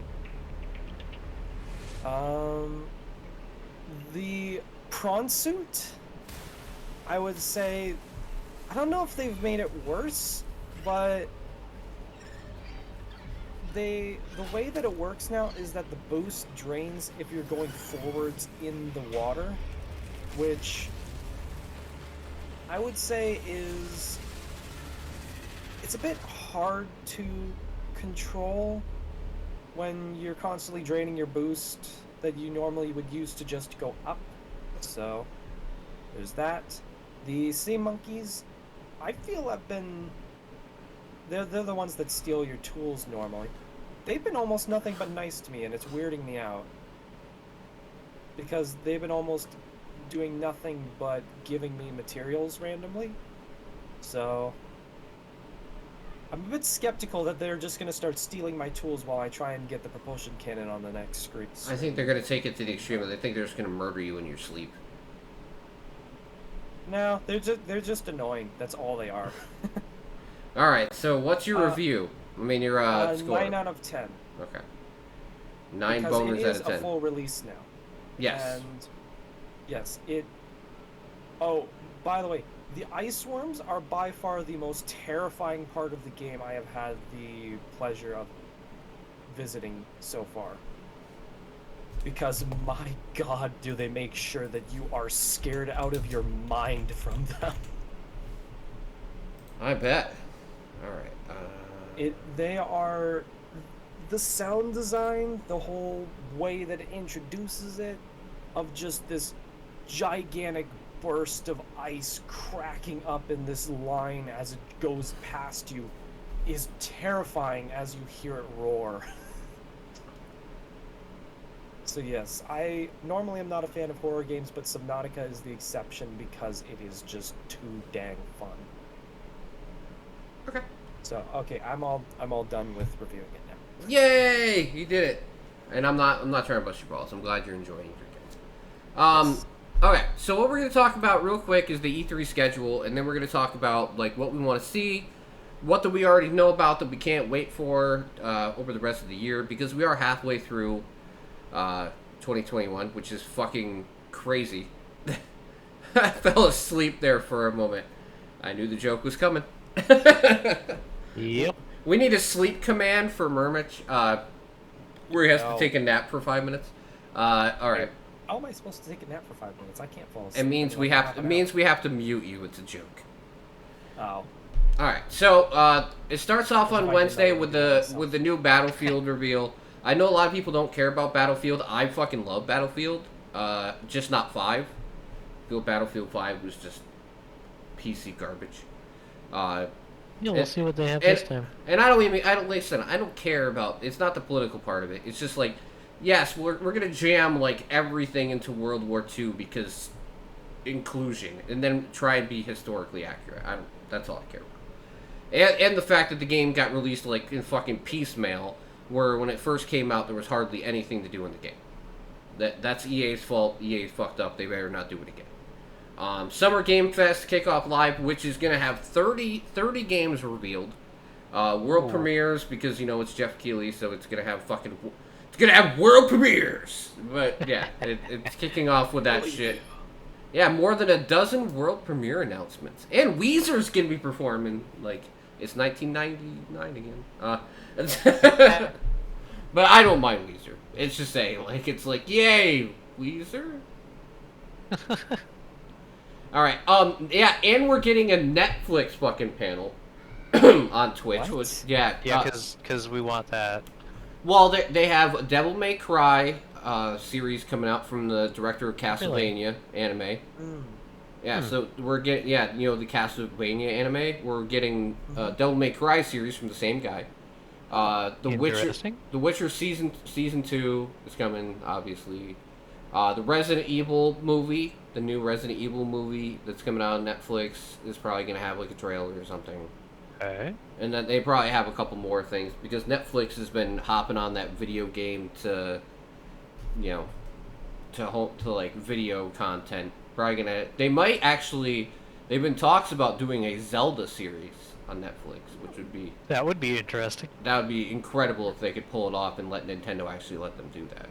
I mean, have Nintendo let them do that. Right. Koch Media, the people behind Metro and Saints Row, is going to have its own streaming event, which I feel like is only because they're going to announce Saints Row 5. I know, it's already been in development for 2 years. I mean, like, it's not like it's a big surprise. The announcement comes out soon, right? Well, I'm saying, like, that's the only reason you should have your own streaming event, unless you're gonna release or announce something big, right? I mean, like, they already have a Metro Exodus that just got an upgraded version. I don't think, that's not worth talking about at this point. Yeah, so we got Ubisoft on Saturday, which I will be available for all these. I will be doing all of these. So you got Ubisoft Forward, the Devolver Digital one, which is going to be part of the Devolver cinematic universe. So she is going to be back. Woohoo! So that's the whole reason to watch. Gearbox is actually doing their own. Yeah, and big rumor is that Tiny Tina is getting her own game. They're doing a Borderlands. Would be an interesting move. Yeah, I feel like that's a smart move. That Tiny Tina might get her own game. That's been the rumor. The Guerrilla Collective is basically indie games because they did a session 1 of it the other day that I watched the videos with you guys. Oh yeah, those. Yep, that was yesterday. The part 2 is on Saturday. EA and Bethesda's joint showcase, which is probably going to be the most like Xbox and Bethesda. Yeah. You said EA. Sorry, Xbox and Bethesda are going to be doing a conference together for the first time since Xbox purchased Bethesda. So it's probably going to be full of a lot of big reveals, I imagine. Hopefully, and hopefully no more of the it just works moments. Or 16 times the detail. I have a feeling you're not going to hear from Todd Howard much at all. I will allow one old joke. Phil Spencer is not Todd Howard. Right. Phil Spencer likes to bring up retro games and have fun. He doesn't talk about like bragging that his game has 16 times the detail. Good. But I will allow one old like, haha, Bethesda was stupid joke. Oh, It could be it's a feature. It could be it just works. It could be 16 times the detail. You get one. I imagine Phil could do it and get away with it. I'm allowing one. Any more than that, I'm going to start getting worried. Okay, Square Enix is doing one, which Babylon's Fall, which is actually a pretty cool game, is going to get an update. Cool. Life is Strange, True Colors, which actually, beyond its overarching content, actually looks like a pretty damn cool game. Marvel's Avengers, we're on the edge of our seat about that. Oh boy. But there's a new game coming from Eidos Montreal, which I have hopes might be Could be good. the return of a franchise that a lot of people like. Ooh. Silver, come on, what franchise is it? Is Silver even here? I mean, I haven't heard from him for a few seconds. Silver. It's Montreal. Now Silver fell asleep. Right. Bum, bum, bum, bum. If that happens. No. It was just Discord being a piece of shit. Okay. Oh, that again. I did like chime in each time you were mentioning something. Okay. Damn it, Discord. No, but yes. okay. So Time Eidos. splitters. No, Eidos Montreal. Okay, maybe Tomb Raider. Who knows? What? No, come on. What's a series that's like Cyberpunk but not Cyberpunk? Shit. It's not ringing a bell. Sorry, dude. Fucking hell. Human Revolution? Oh. Yeah, I just said Time Splitters. That's not Time Splitters. Oh, what then? I don't know. SX. Yes, Dave's. Oh. I was setting him up because I thought he liked that series. All right, the PC. Only quotes it all the time. Yeah. So, only the first game. It's so quotable. The PC gaming show, which I end up liking quite a bit, but it also tends to run a little long, so I usually just watch like the abbreviated version of it. It's Future Game Show, Probably a good idea. which is basically a more indie version of the PC game show. Warner Brothers is going to be having their own actual conference. Oh, are they going to announce a new Batman game to draw everybody's money away again? Well, it's Gotham Knights has already been announced, so hopefully we'll just know Oh. more about that. That'd be nice. And Back for Blood, and they they have the Suicide Squad game coming as well. Oh. And both the Gotham Knights and Suicide Squad are 4-player co-op. It's almost like they learned from Square Enix's fuck up. Capcom's on Monday. Take-Two's on Monday, and Take-Two has probably the biggest rumor for me when it comes to a game that I would play day one. And that is, there is rumors that they are making a Marvel XCOM type game. Ooh. So that it's going to be XCOM but with Marvel characters. That's an interesting, combo. If that's the case, fuck fucking Marvel Avengers. Give me that shit. Right? That's what I want, But, let's see. Freedom Games, I have no idea what that is. Probably, and then Razer Keynote, which who gives a fuck about that. The Nintendo Direct, which I know a lot of people care about, is on next Tuesday. Bandai Namco. Will we see Elden Ring? Oh my god. Leave it alone! I'm so excited for June 15th. But I am excited for to see Tales of Arise. Yeah. I'm Definitely look excited forward to to that. see whatever new update that they have planned for Animal Crossing. And then obviously the EA Play Live, like I said, is July 22nd, which I can't believe I got that date right off the top of my head, but but I did. All right, so beyond all that stuff, out of the stuff that we know is coming for the rest of the year, what are you most excited about? / what are you most excited to hear about at E3? Like an update, a release date on something you know is coming soon. You want to get mine out of the way first? Sure. Go ahead. June 15th, I pray that they have some sort of huge update planned for Animal Crossing. Of course. I know it's stereotypical of me to talk about Animal Crossing. Well, I was hoping you were But- talking about a new game, but that's fair. There have been quite a few. What's it called when you go into the game's files and Totally. did Data it. mined. Data mine. There have been a ton of people data mining Animal Crossing trying to find any clues to what's getting updated next. And based on what they found, there is a very high likelihood that they are going to bring back a character that people have been asking for since the game released. Okay. So there's that, and then there's also there's a chance that we're gonna get fence customizations, which would revolutionize fences insanely so.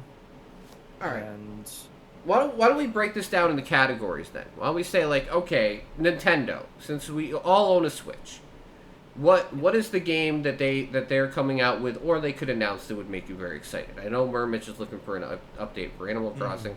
How about you, Silver? I'd like- for it. I'd like to know a little bit more about the, what was it, Arceus? Pokemon Legends Arceus. Yeah, that, there you that, go, that yeah. would also be mine. I believe they said it's supposed to come out next year, not this year. But I'm much more interested in that than I am with the Diamond and Pearl remakes.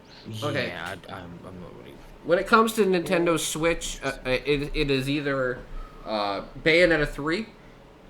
Oh, I finally want to know way more about it because it's been announced since 2017, and we I haven't heard also- anything. I would love to play fucking Bayonetta 2 on PC, but no. And then Metroid Prime 4 would be another one I'd like to hear yeah, more that was about. announced, wasn't Yes. it? They did say that about a year or two ago that they had to restart development because I think it was the director wasn't happy. Well, yeah, because they went back to Retro Studios, the people that made the first 3 Metroid Prime games, is now in charge of doing it, Good. which is good. They know what they're doing. And the game that could be a new announcement that would make me happy is a new Donkey Kong game. Because Tropical Freeze was an amazing Donkey Kong game. A return to a classic series. Looking forward to Lost Ark Online released in the NA and EU. Currently, the game only Yeah. playable through Russia. Yeah, I did. Donkey Kong Donkey Punch. Yes, we're bringing back Punch Out, but only with Donkey Kong as like the main character. Mike Tyson cost too much money, so it's just Donkey Kong. The crossover you Actually, actually, for a little bit of video game knowledge, the Wii version of Mike Tyson's Punch Out actually had Donkey Kong as the final boss in the game, and you literally had to box him. Really? Wow. Yes, he was the final boss in the game. All right. How about we do like Microsoft? What could Microsoft in general do? Come on, Tim. You know what everybody wants from Microsoft. Yeah. I have 2, but yes, I know the one you're gonna say. Halo Infinite. Halo Infinite. Yeah. Yeah. But I actually have one besides that. Oh yeah, Mario Brothers was a spin-off of Donkey Kong because yeah, Mario was in the original Donkey Kong. Yeah. Because ironically, Donkey Kong was the enemy. Yes. in Donkey Kong. Exactly. For me, I mean, Halo Infinite's pretty easy, but I want to know more about Starfield. I really do. And I want them to announce Fallout New Vegas 2. Because it can now. It can happen, but hell no. There is no reason for it not to happen anymore. It would be Maybe- a very smart move. It would Maybe be Fallout 5 or whatever, but New Vegas 2? No. Now think about it, Silver. Think about it. What is one of the best things they could do now that they own both Bethesda and can make their decisions for them? okay. Microsoft Smash Brothers and put Doom Slayer and Master Chief against each other.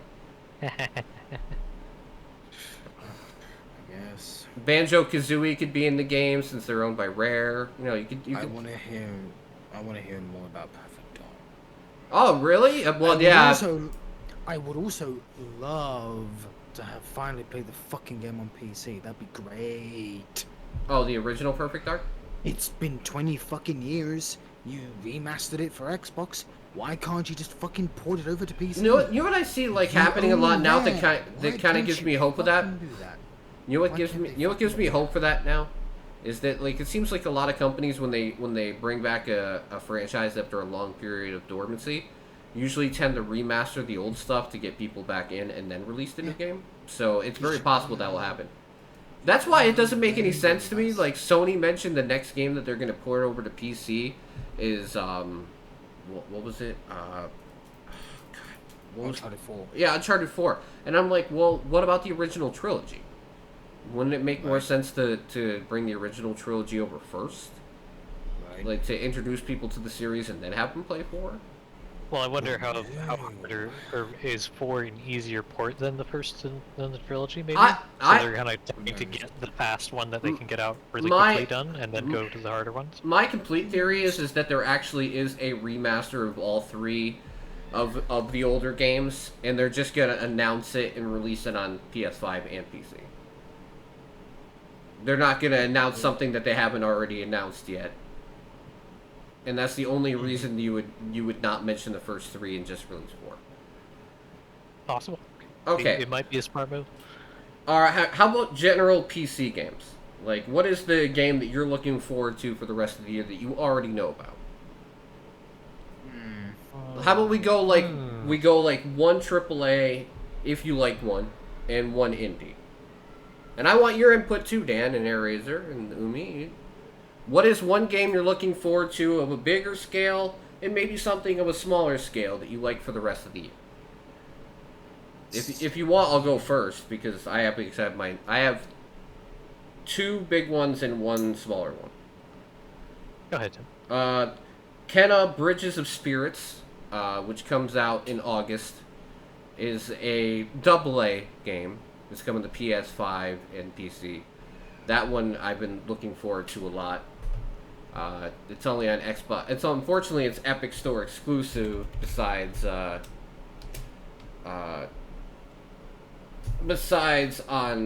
PS5, but it is one of the most beautiful games I've seen and the type of game that I really enjoy. So like, you know, came to say hi before I play Phasmo. Thank you for stopping by, Nat. But yeah, like Kenna Bridge of Spirits is a absolutely beautiful game in my style of game. So besides that, the other, I guess you would say, AA title this year that I'm really interested in is Atomic Heart. Yeah, same. I've been following that for. Because I guess from what I've heard, Atomic Heart is actually done. Like, they're done making it, so it's only to the point where they're polishing and getting it ready for release. So, I'm really excited for that, because it seems like a good mixture of a few different games I enjoy. And then when it comes to, like, an indie game, I think Ray is with me on this one, is Chris Tales. I was thinking about that one, too. This one comes out in July. And it reminds me a lot of like Chrono Trigger, but with a different art style, because it's based on time travel, and it's a old school JRPG. I'm not sure if I want to play it on PC or Switch though, because I have a choice. And it's always nice to play a game like this, like where you can just lay down and play a game. Very true.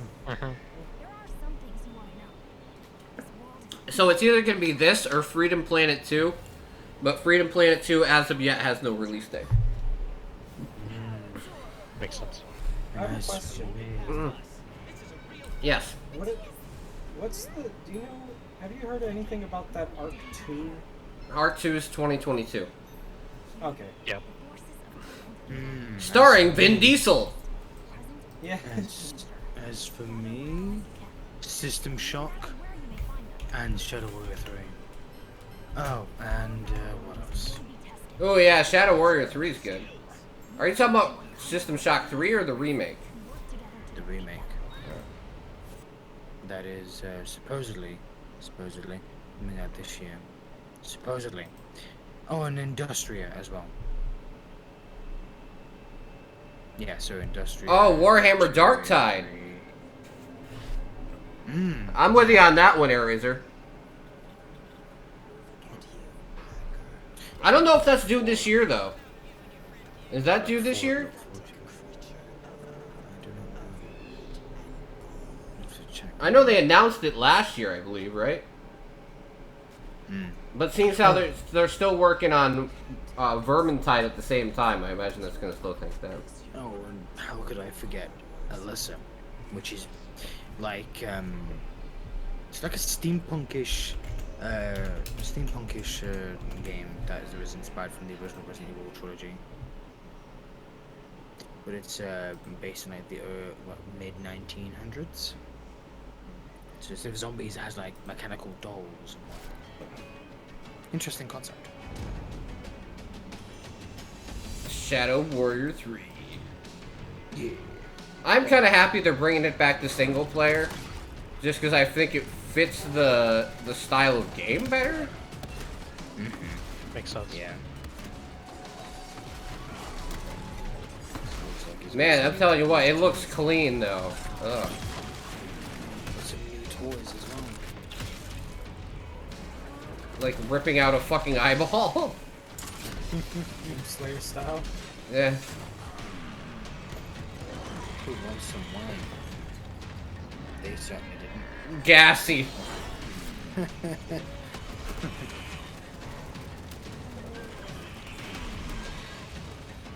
Does he have like lower legs for nipples? I think there's like something shoved into his stomach. I was gonna say, yeah, because whatever. I forget I said anything. It's distracting me. Just saying what I saw.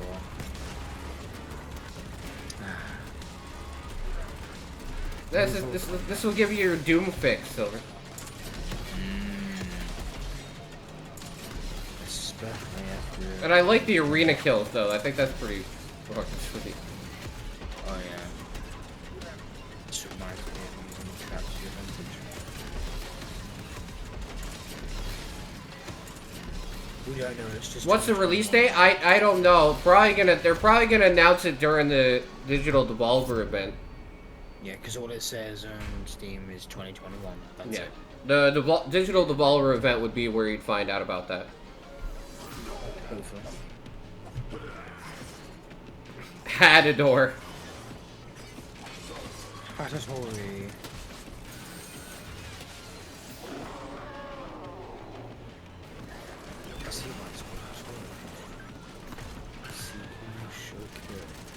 I'm just saying, this game looks wild compared to the first two. Certainly does. All right, so what's your one of yours, Ray? Psychonauts 2. Ooh, okay. More Devolver stuff. Did you play the first one? Oh yeah. Played it on Xbox. Back in the day. When you think of the original Also picked it up on Psychonauts, Steam what comes when to mind? I saw it on sale. Characters, Because, the you know, bonkers story created in his teacher's mind. might as well. I think it's so funny that Jack Black has like 3 songs in this game now. They've gotten so much money that like they just were able to throw everything into it because Microsoft just threw money at them to fund this. The smart move. The psychic organization is starting Good to go game. and Forsyth believes gambling could be the way to save We've them been all. waiting for a Raz sequel for so inadvertently long. uses his mental connection ability to connect the two ideas. Hopefully it Raz lives enters up the to, psychic portal What would you to call his this? Is this mind. double A? He finds there's more going on Yeah, here yeah, than I'd say it's the simple double A. spinning of a few roulette wheels. I mean, is it graphically impressive? No, but it's not really supposed to be. It's stylized. Yeah, it's more of a stylized Just graphic. like the first game was. Hopefully it's good. I have a I don't feeling. see how it could be I bad. have a feeling the fact that they were able to take so much time on it is going to improve its chances of being good immensely. And I hope it's great. And it's worth your time. Yeah. I We can hope, but hope is dangerous. I mean, look at these levels. They're actually obviously they've taken their time to use quite a bit of imagination. Oh yeah. If this franchise has anything imagination, it has in spades. Raz will have his choice on where he'll want to explore. Today we're going into the pharmacy section Oh yeah, to I've play seen some Pill and freaky Go shit. to get one Look at step that, further that's towards cool. saving the mind of his team. Yeah. In Hey, this this is reminiscent of a level in the first Raz's game. goal is to ride the pill into the stomach to win the cash prize. But as you can see here, his ways Ride are the blocked pill off into the by stomach. further traverse the You haven't casino played the with first the game? pill if he wants to No, but I prevail think I against have it on mistakes. Steam. In order to I do do. You so, should pick Raz it. will You need to should use play the it. power It's that it's comes good. with this mess to I've escape got it the for Xeneon free Nightmare. while Using it his was on Usai there. power mental connection, Raz will be able to partake in the perilous platforming whatever found it deep was. within Hollis' mind. Zipping from They were platform to giving it, platform by connecting new like ideas and free nodes allows our sometime. hero to fly above the play space and hopefully do Wow. enough to get That, the I have to say, like, command that on will drive every Ingenuity, action like, this you is do. a... Thank you so much for watching this video. This is If you're definitely a excited for game more that's gonna Raz catch your content, attention. be sure to like, Oh share, yeah, and subscribe, I as think we it's will be gonna releasing even be more very popular, Psychonauts and I 2 don't see how coverage it as the could month be. goes on. Yeah, Yeah. actually, that's supposed to be out this year, so that's another one that's pretty much guaranteed to be out this year, so that's a good one. Alright, any more? How about you, Murmich? I haven't been keeping up with too many games, so Today's I video is don't brought to you know. by Dungeon It's understandable. Rush You've been Replay. hella busy. Dungeon Rush Well, let me look here. Oh, hey, Murmich. They're apparently making a Demon Slayer game. Ooh? Yeah. Okay, that is something I would be very interested in. Eyebrow raises up to hairline.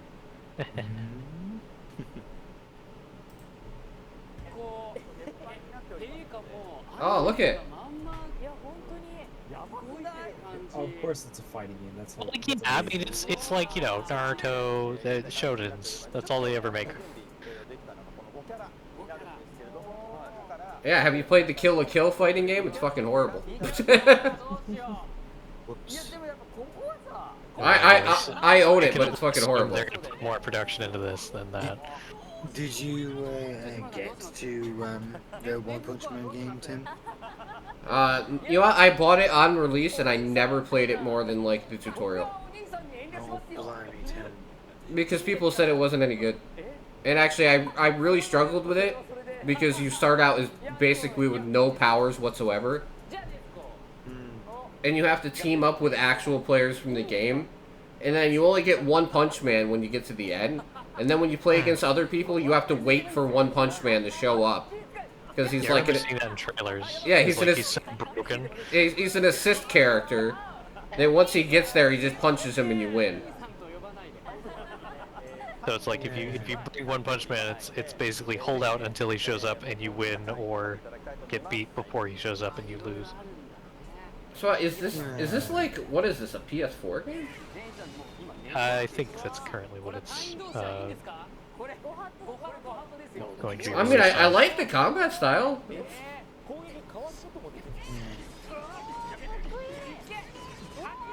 This is not your typical fighting game. So. I've played I played some fighting games that actually have that kind of style. Where I'm seeing it saying PlayStation 5, Xbox X, PlayStation 4, Xbox One, Switch, PC.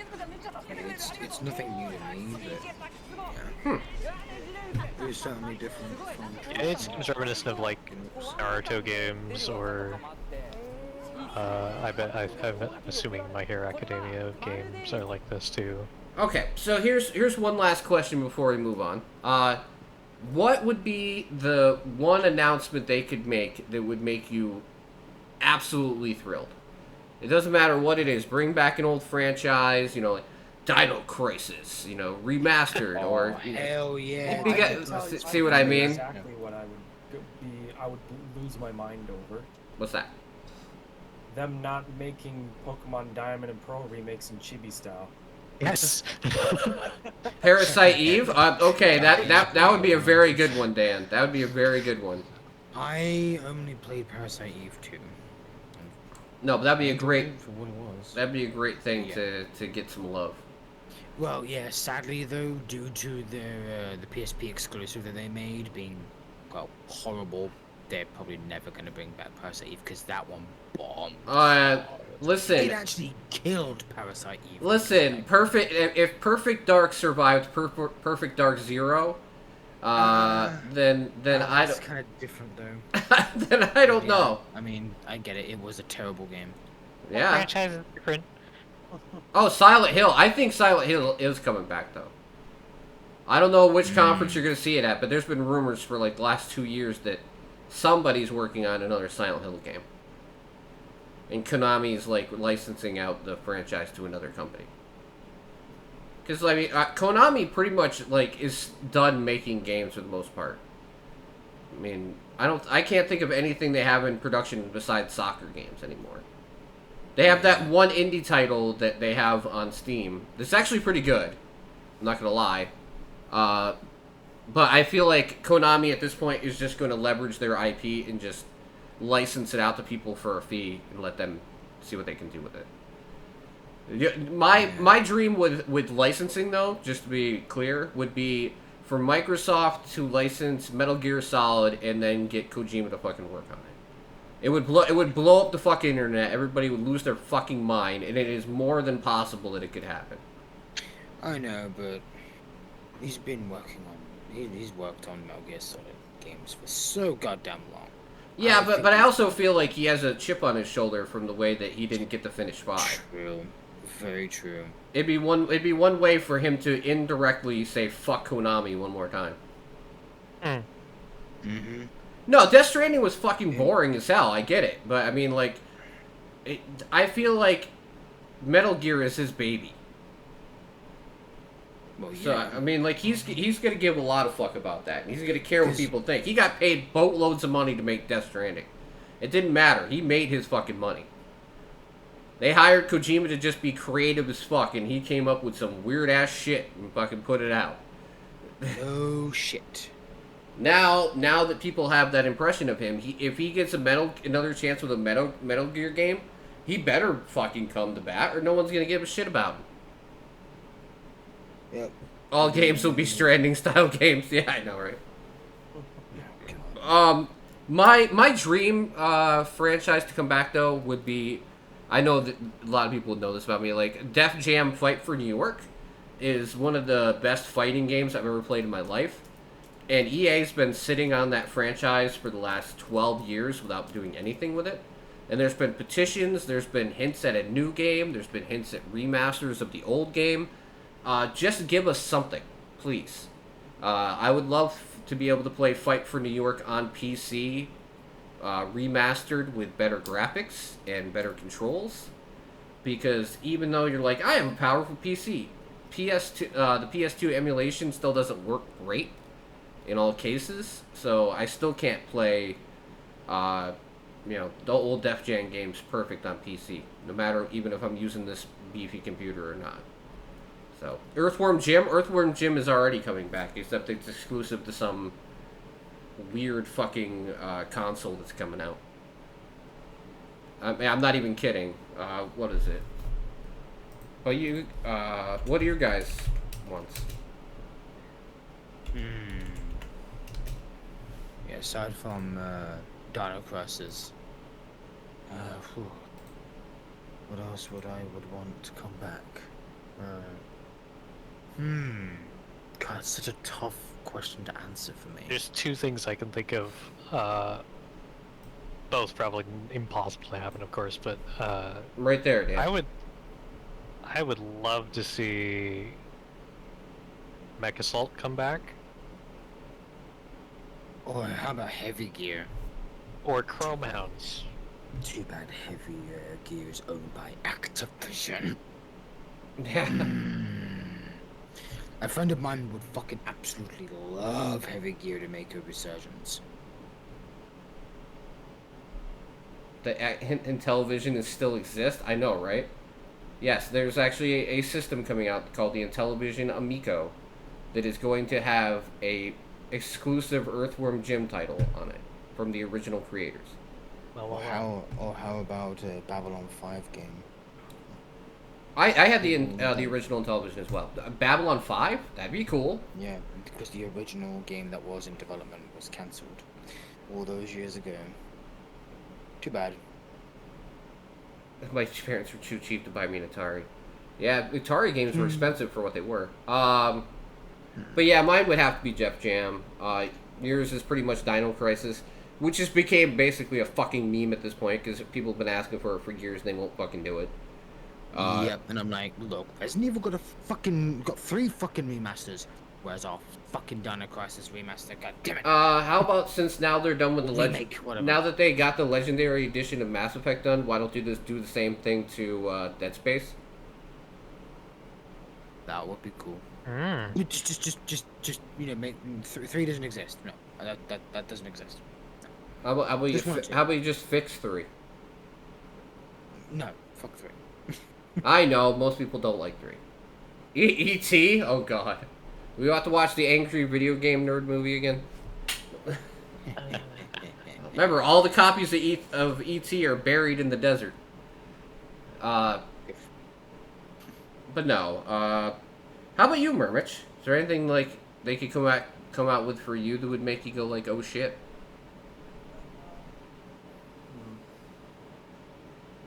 I know you have a very particular style of game that you enjoy, but I'm Yes, just saying, yes. like, is there anything that could come out and you'd be like, oh my fucking god? Well, these extremely unlikely event that Starbound would get a sequel. Ooh. That would be really, really nice. Like, I'm pretty sure it is like their #1 most sold game. Chucklefish. I mean, then it's not that improbable, is it? True. Stardew Valley. That would be Stardew Valley 2. That would be amazing. I don't think he's done with the first one though. I played through that game almost to completion. Yeah, but are they still doing? Yeah, but I mean, content? he's still adding shit and updates though. Oh. I mean, That he just him. he just added a new island in the last update for Stardew Valley, correct? True. Yeah, he is still adding quite a few updates. So. Yeah, I think it'll be like years and years and years before you see anything like that. True. I mean, he Well- did spend years and years and years making the first game. Exactly. Black and White, that'd be a good one also, Dan. I'm pretty familiar with Pokemon that Black franchise. and White remake when? So basically, Murmich's is bring back. Hey, how's it going, Glab? So basically, Oh yeah. Murmich's would be to bring back every fucking Pokemon game and remaster them all, Oh They will. hell yeah. except don't make it chibi. I know exactly what Dan's talking about. Please, what should be? Black and white. Yes. Yeah. Yes. Yeah, Black and I'd White. love to But- see that. Hey, let's come back. let's ask Glab this question real quick, since we're having a free-form podcast this time, basically at this point. What would be a franchise that they could bring back, or like an announcement E3 to bring back a franchise or something that you like that would make you go, holy shit? I mean, Dan's came up with a few suggestions. Mine's like Def Jam Fight for New York, because I love that shit. Silver's is Dino Crisis. Goldbox? Goldbox? What's Goldbox? How about a Free Space remaster or remake, or a Free Space 3? Oh, a D&D, okay.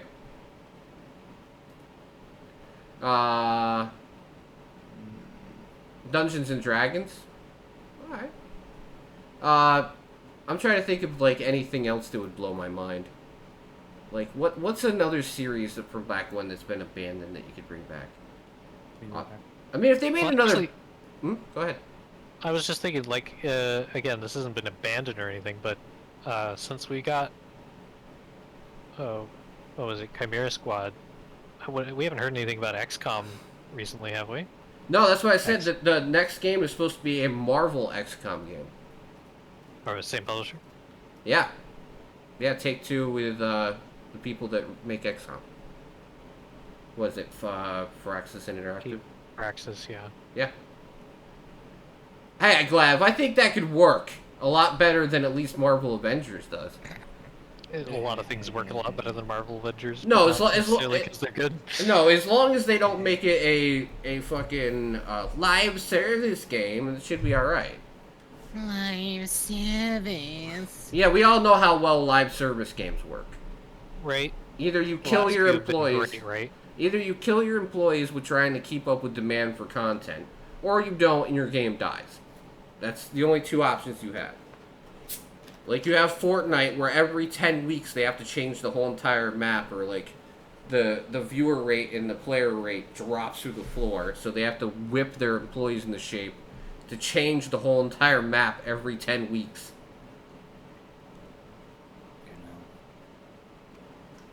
Yeah, the new season of Fortnite starts in 2 days. My kids are all fucking like, it's gonna be aliens! And I'm like, who the fuck cares? Gonna be aliens. You mean that wasn't Thursday? No. They're gonna run out of nukes to drop on the map at this point. But right? I am going to be really excited to check out Bully. There is actually a lot of rumors about a Bully sequel. There's been rumors for years about a Bully sequel. Yes. There has been. I'm not even bullshitting you. Like, these are legit rumors about a Bully sequel. And I would be extremely happy if there was a Bully sequel. Would it go over well with the general public? No, probably people would fucking lose their shit.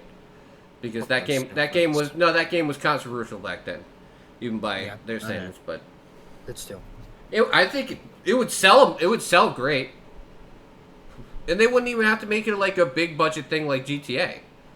Bully wasn't like anything like GTA or anything. They could take a few people and just put it on a side team and release a sequel. It wouldn't kill anybody. But no, I feel like, oh yeah, this is the rule for it. It is not podcast people only when it comes to these events that I'm doing.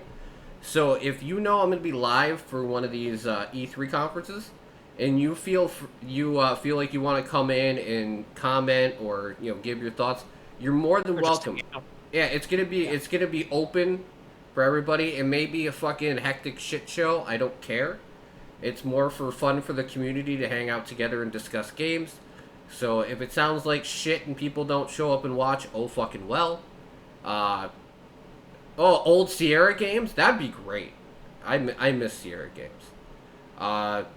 But no, I mean, like, it's gonna be fun for everybody. So if you see me covering one of these and you want to jump in and give your thoughts, you are more than welcome to. There's no it's not like it's only podcast people. No, I don't give a fuck. Only level tier subs that follow me on Instagram. Like, I don't give a fuck. Really, I don't. Just the same thing about the website, too. I've tried to make this clear for everybody, and people have asked me in DMs. Not people that are here all the time, obviously, because they already know. But if you don't know already, like, when this thing goes live, when the website goes live, anyone is going to be able to submit a review. Now, once you submit it, it is going to be looked over by me or somebody else and make sure that it's actually a legit review before it gets posted. But you can submit a review regardless of who you are. And if it's a legit review, it will get posted. You can follow me on Instagram. Yes, everybody go follow Dan on Instagram. Unless you don't like being hungry. Yes, the White Woman Instagram, I made a video of White Woman Instagram and Media Dump. So now you can download it and just have that video, if you'd like. I literally made a video of that last night. It's sitting there. And of the original song Comedy. Yeah, go check out Bo Burnham, too. I'll just fucking, plug everybody. I have the Welcome to the Internet song stuck in my head. A little bit of everything and anything all of the time. Everything all of the time. Exactly. Alright, so I think that's enough about that topic, because we are going to be talking a lot about E3 over the next week. Like I said, I'll be covering as many as I can, starting with the Summer Game Festival with Jeff Keighley, our favorite overhyped Hollywood wannabe host. But you know what? He does a lot of good for gaming, so maybe he's a little bit of a shill and a sellout, but I feel like his intentions are good underneath it all, even with the gaming. We're used to those kinds of people in gaming. Yeah, like the gaming awards and everything, because you know what? Maybe he does like shill and shit, I get it. But at least he's doing something for gaming that most people wouldn't do and put his money out there. So, can't hate on him completely. So, for the last time till the end of summer, we are going to check out the games that we're looking forward to over the next month. That's the last time in video format. Yeah, you get to check it out. I'm going to be doing them weekly on the website. That'd be a good way to do it. So that way you only have 5 or 6 games instead of fucking 30. It's going to be a lot easier to do it 1 week at a time, because then it doesn't feel so, like, grandiose for me to be like, I have 20 games to look forward to for next month. Watch on, peasants, as I go down my list. Ye, on day 1 you must do best day ever. Go out and buy it now. Hear ye, hear ye. No. Okay, right, that's Some all, tea. son, Come Oh, on, yes. no. Yes, yeah. Oh, jolly good You can have question. your tea and drink it too. Well, how aren't you just fucking all the dapper lad, eh? Wow, this has been I'm so glad this is the last one of September because this one's been off the rails, but I've had so much fun it doesn't matter. All right, That's the way to do it. Yep. all right. So, who wants to go first? Of course you do, Jim, don't you? You just said your first game, didn't you? Yeah. Well, actually, you know what? I'm gonna do the funny game. Actually, wait a sec. We already did that. Fuck. Actually, I'm gonna do the game I'm most interested in first. Like the indie game I'm most interested in first. This is a game that I will be playing on the channel this month when it comes out. And it is very surprising because there has been nothing about this game that I've heard of until now. And it is a perfect type of game for me, especially if you've seen me play like Ghost Recon and stuff. Anything with a fucking vehicle, you'll understand why this is so good for me. Oh boy. So it is Agent Intercept.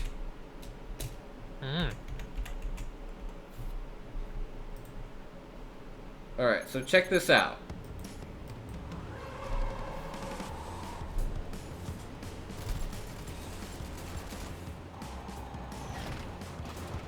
And my older viewers, tell me if this reminds you of a cartoon series from when we were kids.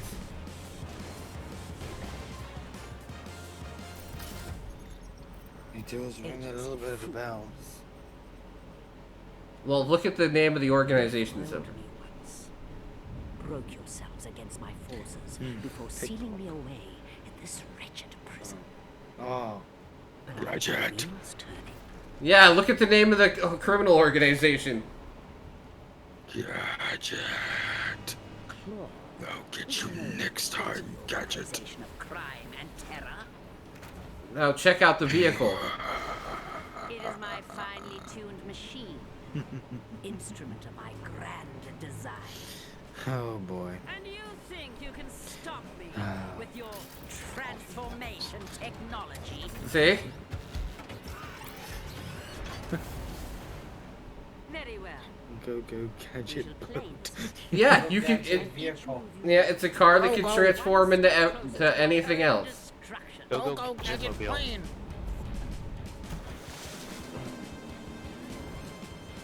Go Gadget propeller.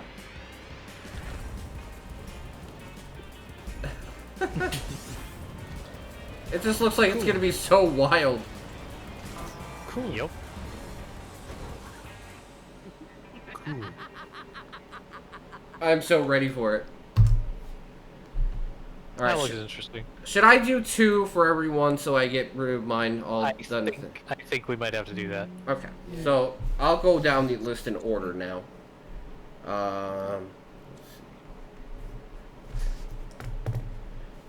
Best day ever.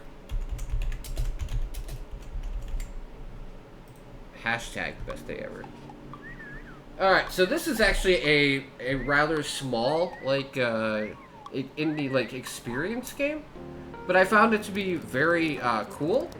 And, something that is worth checking out, even if it's for a couple minutes. That's crazy, Dan. Wow. So it is in English as well, so yeah. You might notice that it's in French, but it is also available in English as well. So you play as 4 characters, and you can manage their stories and do, like... It's basically like a make-your-own-adventure game. No. And it has multiple endings, and you can do everything based on how you go through the day with 4 different characters. It's more like a 2-hour experience per character than a, like, vast story, obviously. So I hope that it ends up being something cool, because if it is, it'd be something cool to check out. You know, do a quick rundown of. But yes, it's gonna be in French and English. I made sure to check. Because even though the trailer is in French, I really don't feel like giving you guys a French game to play would be a good idea, because all the pictures are in English. They cut. But yeah, I thought it was gonna be something cool, because like you actually have to watch what you eat. You have to like every decision makes Every decision matters. yeah, every decision matters in the game. So I thought it was a cool little experience. It's probably gonna be really cheap. You know, if you like something cool that you can make your own adventure, play that type of game, I thought it'd be something cool to check out. All right, now it's your guys' turn. Who wants to go first? Murmich, go first, because you actually said something. Dang it. Let's see. First game that I picked out was One Hand Clapping. You realize that's called masturbation, right? No, I'm not it's even called- kidding. It's called slapping somebody in the face. Only now he gets it. But yeah, it's I want to say platformer game where you have to use your voice to basically build the pathway that the character walks on. Wow, that is really different. I did not even notice that. I looked at the game and thought I didn't realize you had to use your voice to control everything. Yeah. That's what happens when you skim over like 450 games a month. No, that is cool. So yeah, you basically have to somewhat sing in pitch to Well, beat the game. You don't have to. You just have to basically. Hey, how's it going, Jess? Hello, Jess. You caught your favorite part, Jess, where we talk about games for next month. Yeah. Because Jess will be back to streaming at some point this month, so we have to find her some games.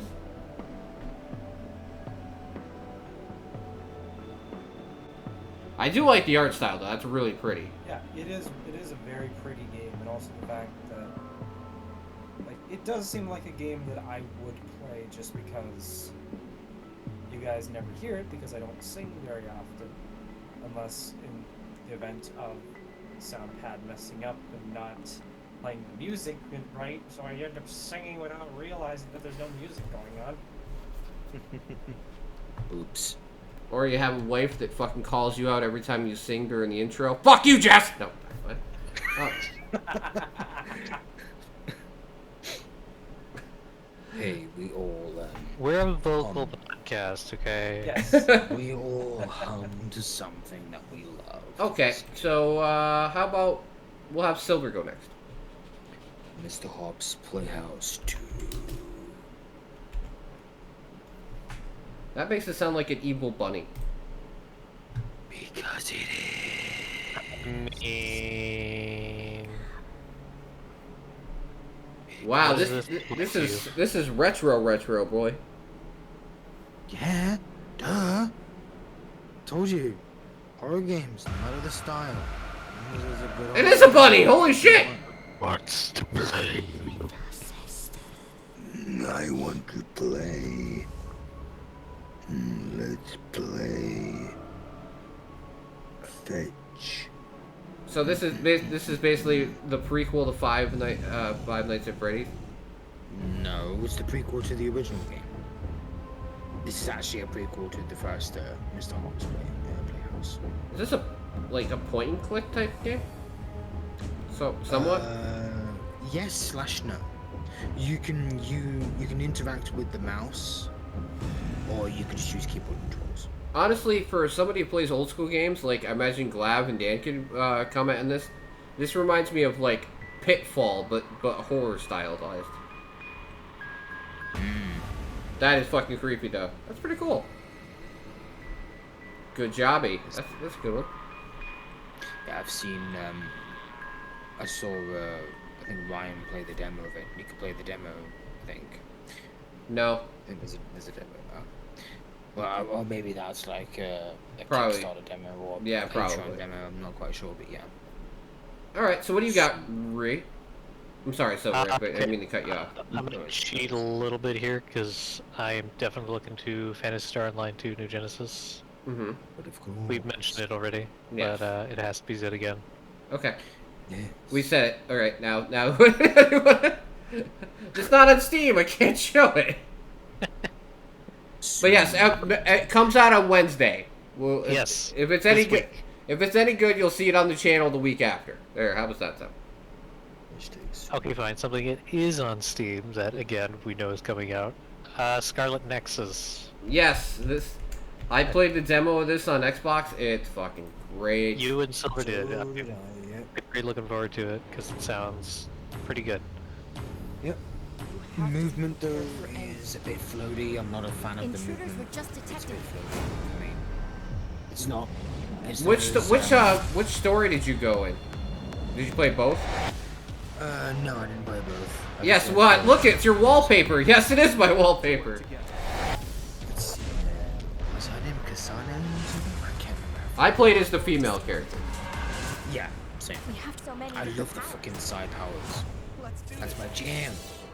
I was playing Second Sight years ago, and it reminded me of that. Or a game called Psyops, Mindgate Conspiracy, back on the PS2.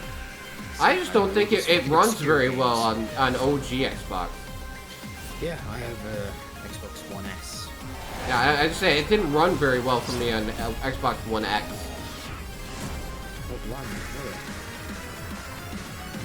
I don't know if it was the demo or whatever, but That's weird, because it ran smooth as butter. Even on that old piece of shit. like I said, I don't know if it was the demo or whatever. I don't know. It could have been. But it was a lot of fun. It's a lot of fun, and I'm looking forward to the game. And I play. Okay, you're buying me this? Well, I already bought myself this, so I guess I could buy you it afterwards, Jess. Or you can play it. Try the... But yes, for clarification, guys, if you look behind it, yep, there's my my wallpaper behind it, which is Scarlet Nexus. It's a bit too bright for me. That's probably why I wouldn't use that as a wallpaper. I don't like bright backgrounds. Replace on my all the white computer. with black, and then silver will do it. But then it'd be mostly black. Similar to games you played, Borderlands 2. I'm not so sure, Steam. You might be a little drunk. No. Just those games are nothing alike. Yeah, exactly. One of the color invert it. Okay. And once about probably after the stream, I'm gonna change it to something else anyway. I change it like after every podcast. I end up changing what it is anyway. I haven't changed mine. It's usually a game that you look more forward to Yeah, more than whatever you have. Chris Tales is going up next. Ooh, I haven't changed choice. mine since February or January. Unfortunately for Silver, it will be bright again because Chris Tales has a pretty bright wallpaper. Color palette, yeah. What am I doing? we can- Okay. This game is coming to Xbox Game Pass on PC day one, so I'm probably gonna end up playing it, whether it's on stream or off or whatever. Is Backbone, which I've actually started to love these style games. It's is a post-noir role-playing detective game, which I have another one in my what do you call it, backlog that I'm gonna be streaming. It's something called Lucia. Yes. I also have one that's in development, but I don't know if it's coming out this year. I'll let you guys know when it gets closer to release. But yes, this is coming out on Game Pass for PC day one. So Looks very nice. yeah, I love this type Good of style. like post noir stuff, especially detective games. I love detective games. And it's all furries. That'll attract some audience. Oh yeah. And it's from Raw Fury. I mean Raw Fury. Raw Fury. Raw Fury. It's all the animals. It confused me. It reminds me of Wolf Among Us, just a little. Yeah, it does on that level. Yeah. It looks like a raccoon. That is definitely a raccoon. It comes out in Yeah. 2 days. Yep. Well, like I said, I either if I stream it or not, I will end up playing this game at some point Cool. this month. All right, here's another cool one that I found that I feel like it is something a few people might be into. Is Destinies? Destinies, you say?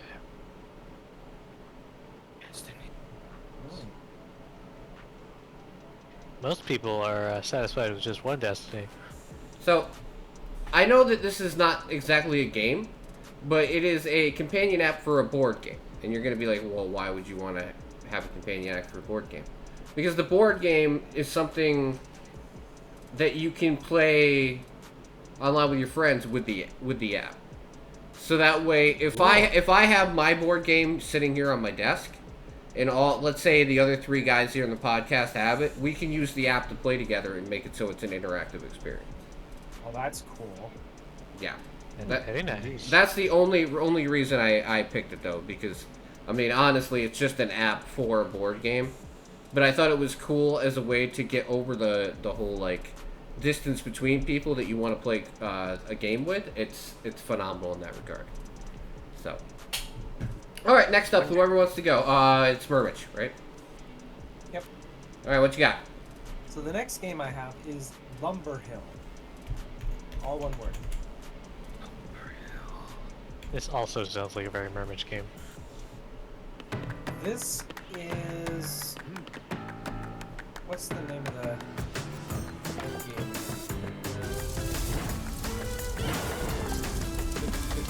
The cooking one where you have to run around. Overcooked. Yeah, well, this is basically Overcooked, but with lumber and animals. What the hell?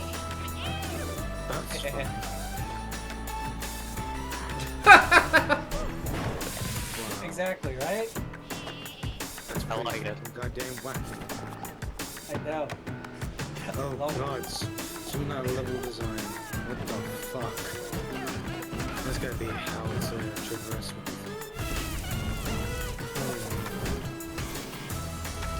Make it chaos sense. Natural hazards. What kind of wacky ass shit is this? This is kind of like, it's kind of like Overcooked. He's right. It's like Overcooked, but... It's like Overcooked, but more chaotic. Yeah. It's an Overcooked style party game with a slightly different objective. Yes. Yeah. I would agree. Alright, so, Silver, what you got? Live stream Escape from Hotel Izana.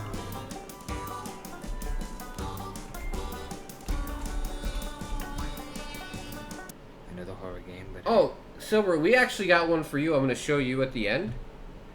We found one during the game festival yesterday that I want to show you, but go ahead. Alright. So what is this, okay, this seems more of a, is this more of like a cartoony one? More of anime style. Yeah. All the games that are going to scare Jess away.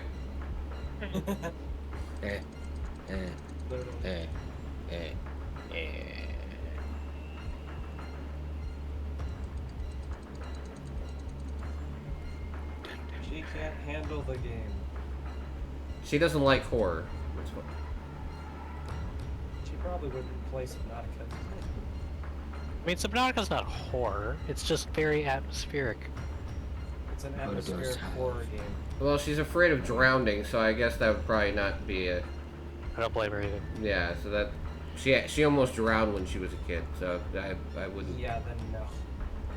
Yeah, it's like me with heights. It So makes yeah, much she's how it she's traumatized hydrophobic. me. We're not going to get into it, but yeah, she's hydrophobic. Aquaphobic. Just like that's the reason I'm afraid of weather is because I've had bad experiences with it. But a lot live stream. So basically, I'm live streaming on Instagram while something chases me and tries to kill me. Right? And you could potentially do perverted things while Yes. while that's going on. I wouldn't go that far, Dan. No, it's not that far. All right, what do you got, Rick? Trap Adventure. Oh my god. Okay, No. it's not what I thought. Okay. It's not. Don't worry. Why would it be what you God. thought? Thank God. Dude, if it was that, it'd be a joke game. Get out of here.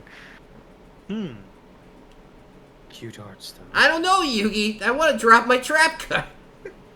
Be quiet, Joey. Gosh. What? It's part of the meta. Yeah. I don't know, Mermitch. We should probably drop a lolly card on you. Shut up, Joey. Shut up, Joey. Just you wait, Wheeler. Hey guys, why the fuck are you always picking on me? I'm Joey and I'm from Brooklyn.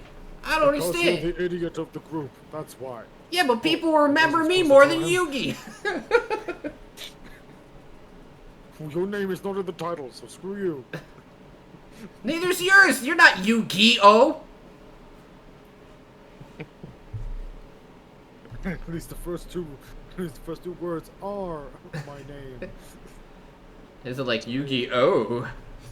Yu-Gi-Oh. Oh dear. All right, so what is what brought you to this game anyway? It looked kind of cute. Little puzzle solving, little. Yeah, it reminds me of like an NES type game. Old school NES type puzzle. Like it'd one. be fun. Let's see. What do I got next? Oh, these are the more well-known games of the group. Oh boy. No More Heroes 1 and 2, which are labeled separately, but I'll look up one at a time. Well, just one. Yeah. I think you'll get the idea. Nerds! But, no, No More Heroes is an amazing series. That I am very surprised is actually coming to PC now. They are great and hilarious beat-em-up games. So, congratulations, Xseed, for bringing them to PC. The wall is higher than you. Indeed. I mean, It's about time. they definitely haven't aged gracefully, but Is it about time? But didn't they like come out in the early 2000s? Didn't it come out of the Wii? yeah, Yeah. which is great. At least they took away the Wii motion controls from the fucking game. Yeah, so like late 2000s, yeah. But like this guy just had a laser come out of his crotch. Laser dick. Well, yes, Jess, I'm taller than you. I'm 5'11". What's your point? Don't go on thinking you're better than me. No matter how many I kill, it's all the same. They're all going to pay. Yeah, pink girl in a dress with a flaming baseball bat. I didn't think you had it in you. Sure. I'm going all the way. Why not? Oh my god! Oh man, that's hilarious. But yeah, if you want some over-the-top comedy and action beat-em-ups, No More Heroes is the series itself is great, and No More Heroes 3 comes out later this year. Ooh. So it's a nice time for the first two to come out. That's a marvelous title. That makes so much more sense. Uh, Everything makes sense now. Yes. And then the other one is the Ninja Gaiden Master Collection. The dragon sword. Which, if you want to talk about my Xbox 360 time, I loved these games when I had an Xbox 360. They are extremely difficult, but they are fun. I would put it above Dark Souls in difficulty for me, personally. But I enjoy the combat of these way more than Dark Souls, because it's not so fucking clunky either. Yeah, it's very fluid. It's very fluid, just very difficult. Besides, yeah, you're playing as Ryu Hayabusa. So why the fuck not? Wouldn't it be high octane? But they are so good. They are so good. Yeah, they're basically like extreme Devil May Cry games. Sort of. Yes. And you know, people complain about how difficult these games are. Go back and play the original Ninja Gaiden on NES, and then come back and tell me how difficult this is.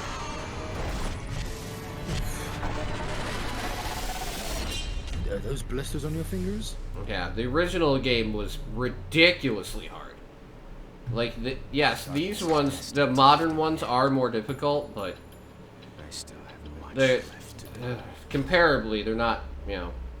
Back in my day, kids actually wanted games to be difficult. Yeah, that was the way they hid the fact that they didn't have that much content. Yeah, fair. I mean, Look at it this way. Super Mario was You considered... respect the content that's there if it's harder. Super Mario 3 was considered a very long Nintendo game, and I can beat it in 2.5 hours. So it's not like it's actually a super long game. It's just for back then it was a super long game. Alright. My, how times have changed. Yeah. Yeah. Alright, so you guys are up. Mermich, what you got next? Dad by the sword. I think you might like this one, Tim. I'm gonna tell you a story. A story for the ages. A first-person sword fighting game. A mighty Let me adventure focus on was journeyed tactical into the pit of hell. dismemberment. This hero was Oh, Father's Day. Ha ha ha. wielded a mighty sword which was also your dad. Put that ninja one on my wish list? Okay. You can do it yourself, Jess. Yeah. Are you sure about that, Jess? She'd play it. Really? Yeah, this game looked too good not to freaking mention. Oh my god. Yeah. Yeah, that looks good. Like, literally, your power-ups are things that are, like, representative of Dad, like a barbecue. I just wouldn't expect you to want to play a game like Ninja Gaiden. Oh fuck yeah. Considering how difficult they are. Dad by the sword. That's actually pretty cool. Sharp reflexes. I know, right? Alright, Silver, you're up next. Yeah, Dungeons and Dragons Dark Alliance. That's my last one. Alright, I will be playing this game this month because it will also be available on Xbox Game Pass day one. And it's 4-player co-op, so if anybody wants to play along, you're more than welcome to.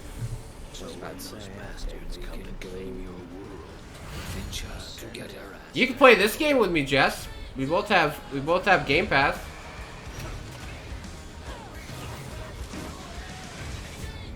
What?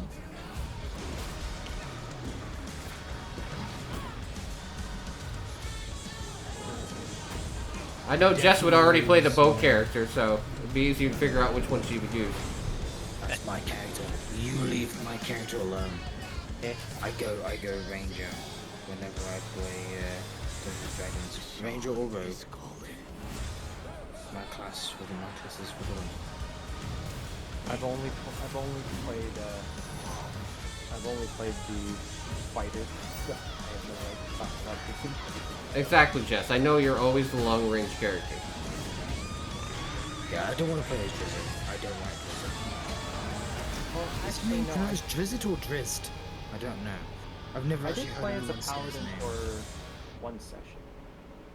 But I am really excited for that game, honestly. I'm really excited to play it. I haven't played very many D&D games, but I am excited for that one.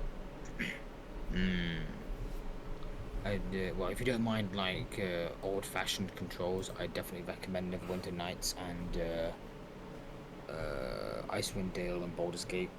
Yeah, which I do plan on playing when I have some dead time this summer, because in July and August, usually, like, game releases are very few and far between when it comes to big stuff. Let me know, because they do have co-op. Yeah. I mean, that's the best part about June coming and E3 and stuff, is usually after E3, things die down at least until September. And then, like, September, Brooktober, November, December, and then it usually calms down again. There's a reason they call it Brooktober. It's because all the big releases come out in October. Although, there was like a year or two that was pretty goddamn scarce. Yeah. What was it? Like, not last year, the year before. Even Joe said, this does not feel like Brooktober for once. Yeah, because they moved all the releases to February. Yeah, that Yeah. year. Yeah. Alright, so, Ray, what do you got? Summertime Madness. What was it? Summertime Okay. Madness. I thought I heard you right. Summertime Madness. How about Summertime Pack? And Summertime Afternoon? Sometime one word. Okay. Well, I'm sorry, the Summertime Pack kind of caught me off guard. Alright, let's check it out. in Prague in 1940. Oh God. Sorry. I'm gonna stop there.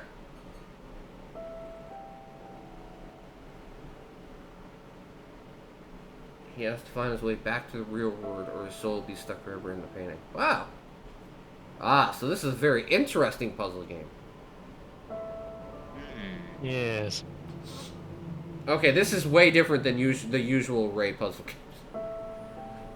Kind of a Myst style Yeah, I was gonna puzzle say. game. Which is actually one of the older games I played. Jess likes puzzle games too. She's like, ooh, me likey. Yeah. Write them down, Jess, or go on your Steam and just start wishlisting this crap. You have the power. Yeah, you have the power. To register games for the next hour. I mean, I don't do this for. We don't come up with games to show people just for them to be like, hey, can you add that to me for later? 2 minutes to keep up with? Yeah. I Do know what how you you feel. She's lazy. I know how you feel. Jess, this is why VODs exist. You can come back after the podcast with your Steam open and just pause and find them. Or I'll just bring down the list that I have in front of me. Let's see. Next one I have is Guilty Gear. That's Tim's job, Jess. I can't do that. Yes. Okay. I rarely buy fighting games anymore, but this is one that really down the road I will buy. Oh yeah, it's Guilty Gear. Yeah, it's Guilty Gear, which the art style and everything in these games and the storytelling in these games is way ahead of everything else is for me.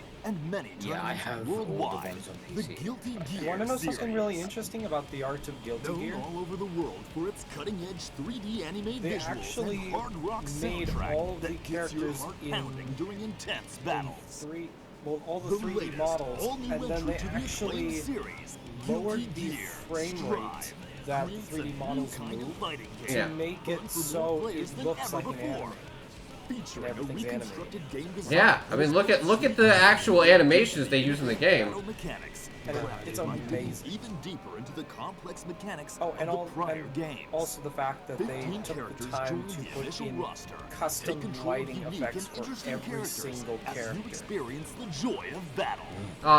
Well, Octo, which is one of my favorite Twitch streamers when it comes to voice acting, he voice acted one of the characters in the game as well. Play against others. Players who want to take in the Guilty Gear world and story. Let's take a look at the modes that best suit the needs of each player. Here are the modes for the players who want I to love how enjoy it's just the like a in-depth single-player pixel art content. for the actual like. You can enjoy the back and forth between the characters while playing in situations. That's what I like though, is that they have a full tutorial mode for the game. Then you don't end up like Dan being like, Injustice 2 is a piece of shit. I don't know how to play it. To fight at your side. Because in this game, It wasn't that hard. To take down even the toughest boss. No, I'm talking about the tutorial is nice to have in Survival games. mode. I know, but I Fight said one the AI tutorial opponent wasn't after that another. hard. Defeat powerful opponents with unique abilities then and get make your past the way to the top of the online ranking. Mission mode. You can practice sorry, not sorry. everything from basic fighting game not my techniques fault you to couldn't get past the GTSP's tutorial. That's unique mean, mechanics to Silver. combos. Alright, another one that I'm very interested in Personal goals. is I know. from a person who's very much into Slay the Spire. Heart's content against the Uh, AI or a friend. Put that in the row. Is Roguebook? Welcome to Roguebook, a roguelike There you go. with unique mechanics from the developers of Varian and Richard Garfield. Hey Silver, did you finish Cyberpunk? His What's that, answer. got to do with what's that got to do with the fact that you couldn't finish a tutorial in a fighting game? It's simply needed to see a book We telling you for can, it. we can go back and forth, Dan. Right. Go back and forth. Not on the podcast time. Yeah. To say, just saying. just stream.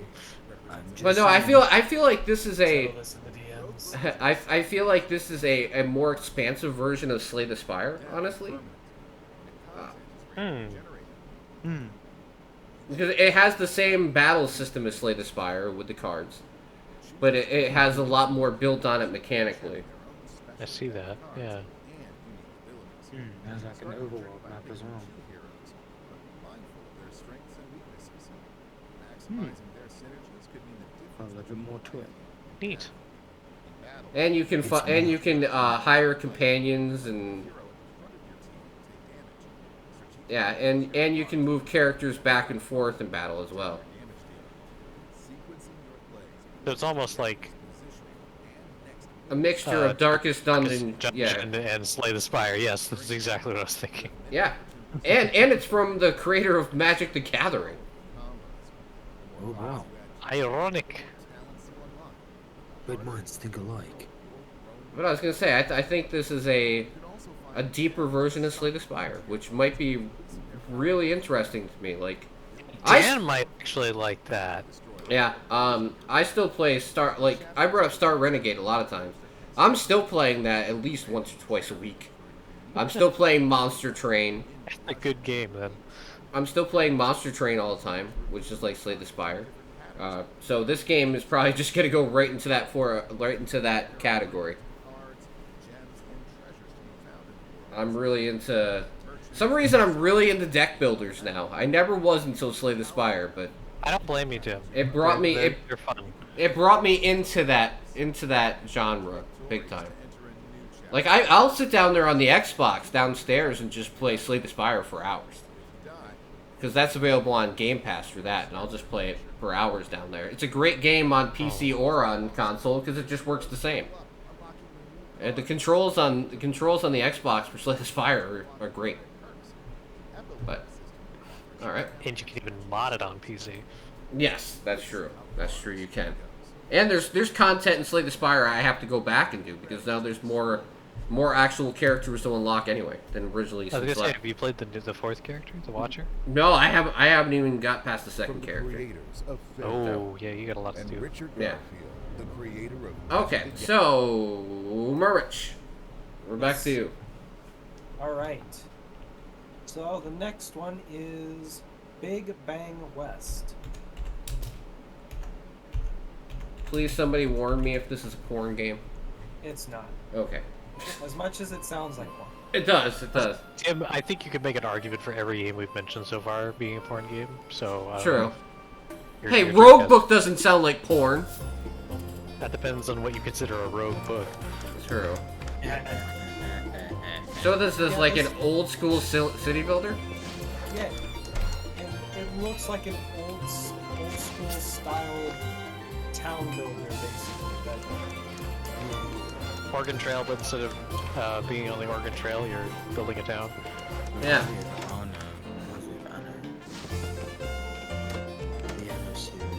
Yeah, I don't know what inspired me to put it on my list, but it's just too interesting that something in this style was coming out now. It's got some nice art. Yeah, that's why I picked it. Games like this are completely dependent on their price. Yeah, this probably will end up being around 10, 15. Like I said, if it was $10, it'd be worth it in my opinion. But like, I was gonna say, that's when you have something like this and they charge like 20, 25, 30 bucks, then it's like no. There's no way, because then you have to have way too much content in there. Yeah. And that seems unlikely. I've seen games that have charged way too much, like especially recently, where games that look like this will be like $35, and I'll be like, what the fuck are you doing? That's how you make it so your game fails, because you Put have the drugs for 5 minutes and actually reevaluate what your price. Yeah, exactly. for this. Exactly, because was this a mobile game? I don't think so. It could have been, honestly, from the way that the UI has the style. Yeah, I mean, so hey, Murmich, you have an Android phone, right? Yeah. Well, look up on the Play Store and see if it's actually on there. I have a. Did I mention I have a new phone? Yeah, you have an iPhone, right? No, I have an Android now. Oh, you switched over from the dark side? Yes. Oh my God. I've come back to the light side. We've gotten one away from the dark side. He's been saved. Yes, It he's can been be saved. All right, Silver, your turn. Oh, it's mobile? Okay, so Dan says it is mobile. I don't have any more. What do you got, Ray? I don't see it on the mobile app store, but You got any more, Ray? First game by that publisher and developer. Yes, I have one last one. Save the best for last. Blade Assault, Tim. You were looking. Oh for yeah, that. yeah. Now we can both be excited for it. Yeah. Oh, I almost. Oh yeah, I gotta add one to my list. I know it's gonna fucking kill you guys, but that's a game that came out yesterday that I'm all excited about. Oh yeah. This looks really cool though. Like for a 2D side-scrolling like hack and slash game, this looks great. Oh yeah. A little busy maybe, but yeah, it looks good.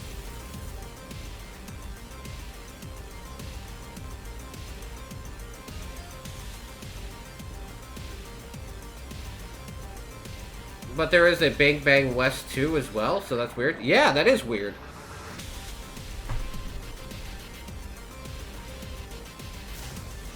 That is very weird, actually. What do you think of this, Dan? Look like fun?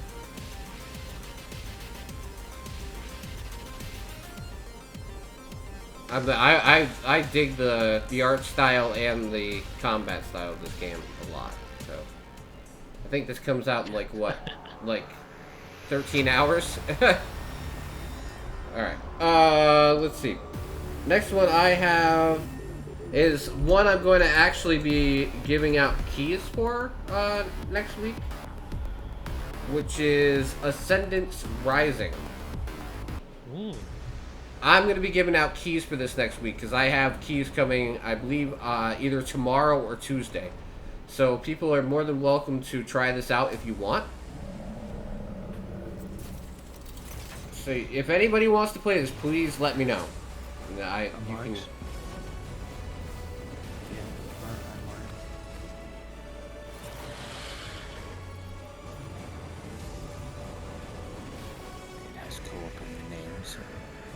Yeah, it's a co-op action RPG. I'll give it a chance. And it's got good character customization, Silver. You know you wanna. Good. No, I'm kind of excited to try it out, honestly. I think I'm gonna get like 5 codes for the game.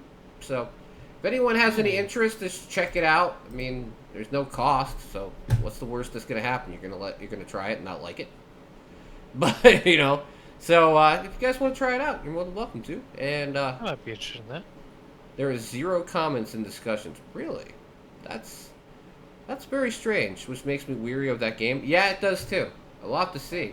Actually, I'm gonna keep an eye on that. I'll keep an eye on that. Well, we can probably catch up on that at a later date and see if it ends up being a dirty dev or something, which is very possible. True. Okay. Let's see. My next one is Industries of Titan. Oh.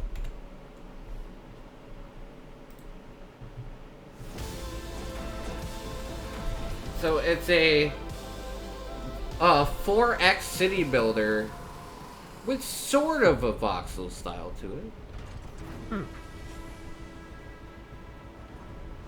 I would say it's more Brace of like yourself, games.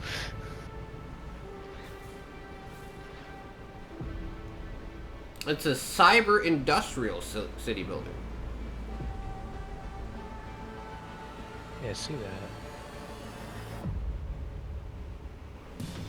Looks good.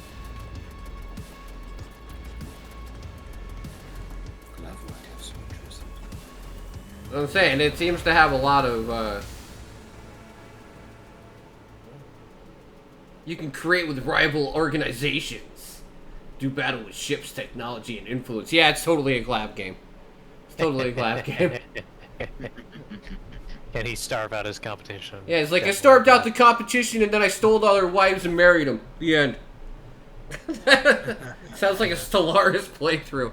Am I the only one that has any games left? Is that the gist? Yeah, okay. I think we're all dry. Okay. I've got one game left. Oh, you do? Oh. Okay. What do you got? Yeah. Thanks to you, I've got Everslot. Oh yeah. Yep. Because I try and find. Is the Cyberpunk game we've been waiting for? Yeah, I know. At least it's better than It's better than Cyberpunk itself. But I try and find Murmich VR games because he's the one that usually plays the VR. Even though him and Silver both own a VR headset, I do try and find some interesting experience. Yeah. But how you doing this evening? Welcome to the podcast. I hope you're having a great night. Game from 2013. Interesting.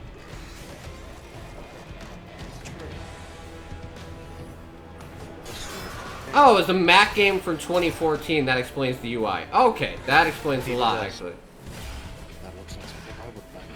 It's $7 on the Mac store. Yeah, I was gonna say, Silver, this might be a game you even like. Oh yeah, because I've played a couple of games that are similar to that kind of pacing, like Sirento VR. That's a really good game. So I'm gonna keep sending you VR games, man. Yeah, I really do need to. I mean, I do look through the VR game. Are you a member of the media? Have you received your virtual E3 invite? No. I am technically registered as a media affiliate through some sites, but no, I have not been given a virtual E3 invite yet, sadly. That would be cool, though. That would be cool, because I do E3 coverage every year through this channel. I've been doing it for 5 years now, so. It would be awesome, but I'm not going to hold my breath. But I do like to cover the games of E3 regardless. So no matter how I have to do it, I will do it. But, yeah. Let's see. The next game on my list of upcoming games is the Alex Kidd, basically, update. Which, if you grew up as a Sega kid, especially the Sega Master System, this is pre-Sonic the Hedgehog Sega. Alex Kidd was big on pre-Sonic, the Genesis era. And the cool part about this game is you can switch back and forth between modern graphics and retro graphics during the course of the game. Oh, so kind of a la Halo remasters. Yeah.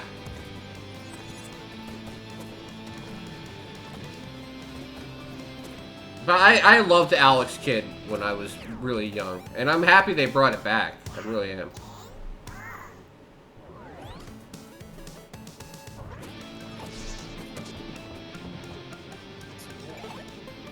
Yeah, because there's the retro graphics you'll see like pop in every once in a while. It'll show you the retro view. It's really cool though. I'm happy that it's coming to Steam and more people are gonna get to experience Alex Kidd. Because like you said, but if it wasn't for Sonic, Alex Kidd would have been like the face of Sega. Now, would have that been good enough to beat Nintendo? No fucking way. But it is kind of a shame that the Alex Kidd kind of got pushed to the wayside for the sake of Sonic the Hedgehog. Tim, can you imagine how the future would be so different?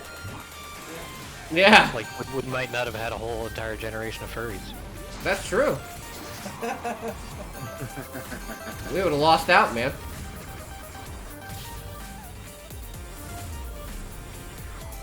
But yeah, see, retro mode, it's completely back to like the, I would say, it's almost between 8 and 16-bit. Like, I don't know what the master system was. I think it was still 16-bit, but it was Japanese only back then, before the Genesis came to America. I know, I'm rambling, I'm sorry. Considering some of that boss fight stuff, I'm pretty sure it was very Japanese. Okay, Lego Builder's Journey. Ooh. Yeah, it's literally a Lego game that's just about building with Legos. Huh. About time. It took him so long. No, but I think it's cool. Like, you ever wanted to just tinker around with Legos but not worry about stepping on them or putting them on the floor? Or how much they cost? Yeah, how much they cost? What are you talking about? How much is the Lego game, Dan? It doesn't say, but it comes out in 2 weeks. Got an interesting style to it as well. It looks so realistic. Yep. Like the Lego movie. Yeah, it comes out in 2 weeks on the 22nd. I would imagine this game's gonna be probably $20, right? That seems fair. Or more. I don't know. With the isometric feel, I think that charging anything over like 25 would be a ripoff. Yeah, it would depend on how much content there is. But Yeah, and I hope that content. a game like this is fine. I really hope they don't pull that bullshit of like, okay, you can buy the game for $20, but then we're gonna sell you Lego sets afterwards. I think that would be a slippery slope when it comes to this style of game. But I have hopes for it. You know it is. I know. But I mean, it is a very cool concept. I think that my kids would really enjoy something like this. I mean, honestly, it's just a puzzle game. Honestly, even if I was chilling and listening to music or something, actually, I would enjoy a game like this. So, can't really say much about it. Let's see. I'm almost to the end of my list. Let's see. Yeah, Fallen Knight, and this is all in actual monthly order. So I started at the beginning, and I think I'm almost at the end. I wouldn't even be surprised if it was free to play and then they sold packs. Yeah, you're probably right. You're probably right. But hey, then it wouldn't have a very low barrier to entry. Welcome to Fallen Knight.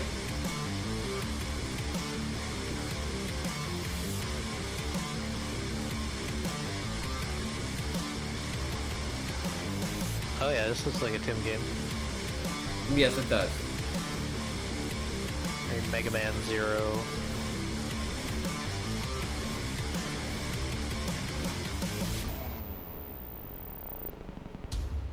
I think it's cool that you can actually build up your sword attacks and like release giant combos. And... Oh, it's $20. That was a pretty good guess on my part. So the Lego Builders game is gonna be $20. I figured they couldn't charge much more than that for what it was. That's probably the most they can charge for it. Reasonably speaking. But yes, this is a very like Mega Man Zero type game. But I thought it was cool. It's actually even coming to current, older gen consoles. And you know, next gen is actually current gen. I wish people would stop saying that. A PS5 and an Xbox One X, a Series X is current gen now. Just stop, please. Legends of Mana, which this one I'm really hoping that I can get at some point. Because I'm still behind. I haven't even played the Trials of Mana game. I'm sorry, I was laughing at what Dan was saying. Oh. What do you say? Next gen until you can actually buy them. That's true. Sony said that it'll probably be like the end of 2022 before anyone can actually get their hands on them easily. Right. That is fucking ridiculous. Well, they just said it is 2022, due to the whole, issues with the chips as well as the fucking scalping sons of bitches. Well, I mean, it's the same thing with graphics cards. Oh yeah, don't even. Or CPUs. Yeah. No kidding, man. No kidding. I just remembered something. I forgot to mention something during what we were excited for. I love the way they did this, though. Like, the way they remastered this. Looks good. Because they basically repainted the backgrounds and then gave it like a 3D texture on top of it, rather than trying to create 3D art where they didn't have to. It almost looks like they created oil paintings and then built the 3D system underneath, in front of the oil painting. But it works really well the way that it comes together in that way. A smart way to do it. Yeah. It works for this type of game, especially. They would have been better off doing this for, like, the Secret of Mana remaster they did, instead of, like, trying to make it 3D and completely butchering it like they did. And I swear to God, if Square Enix announces a Chrono Trigger remaster this year, and it looks anything like Secret of Mana, I will never buy a Square Enix fucking game ever again. Because there's been rumors about making a Chrono Trigger remaster and trying to bring the series back to life. You know, because they haven't done anything with the Chrono franchise since Chrono Cross in, like, 2002. And they're thinking about, like, bringing back the franchise like they've been doing with Secret of Mana and Trials of Mana, and now Legends of Mana. And they're thinking about trying to bring that back. Chrono Trigger, the 2021 edition. Ugh! If they fuck it up... It came out in 2002, 2022 would be 20-year anniversary. Yeah. It's been 25 years since the original. Since Chrono Trigger came out. So, we'll see. Chrono Trigger was amazing, though. It had an artist that went on to do Dragon Ball Z. A story director that went on to do most of the... ended up doing Final Fantasy VI. And a story... what was it? The sound director that ended up doing... what was it? Also ended up doing Dragon Ball and all the Final Fantasy games afterwards. And this was their first project together, was Chrono Trigger. It ended up... You can ask Dan, like, it's not Dan, Glav, it's one of the best JRPGs of, like, my generation period. Time travel, multiple endings, you can kill your main character halfway through the game and completely fuck it up. It's great. It's always great when you can destroy your playthrough halfway through. Let's see. Next one is Camped Out, which has a free demo available now as well. Hello there. I would like to introduce... So you know that we were picking on Mermits for having that wild game about lumberjacks? Well, this is a wild one about setting up campsites. Oh boy. Camped Out is a couch co-op game for friends and families where up to 4 So, players Overcooked campsite. Yes. That is what it looks like. You have to set... I'd be good at this one. I know, you gotta set up your whole entire campsite before nightfall.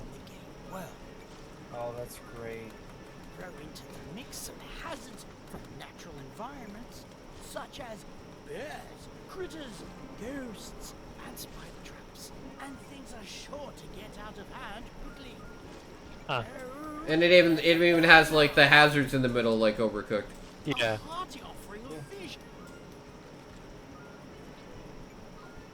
But I thought it was a very cool, like, couch co-op game that you could play with people.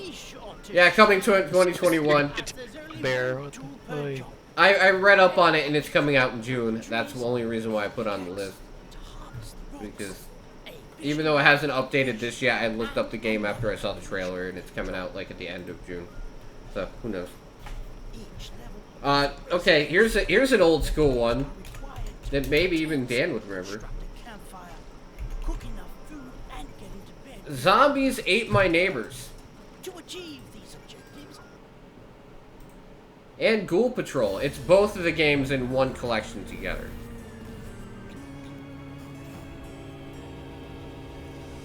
It's from Lucas Games.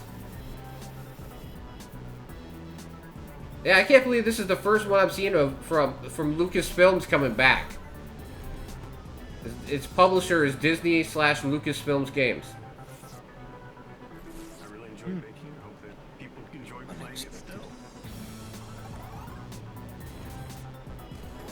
I was gonna say, have you actually played the original, Dan?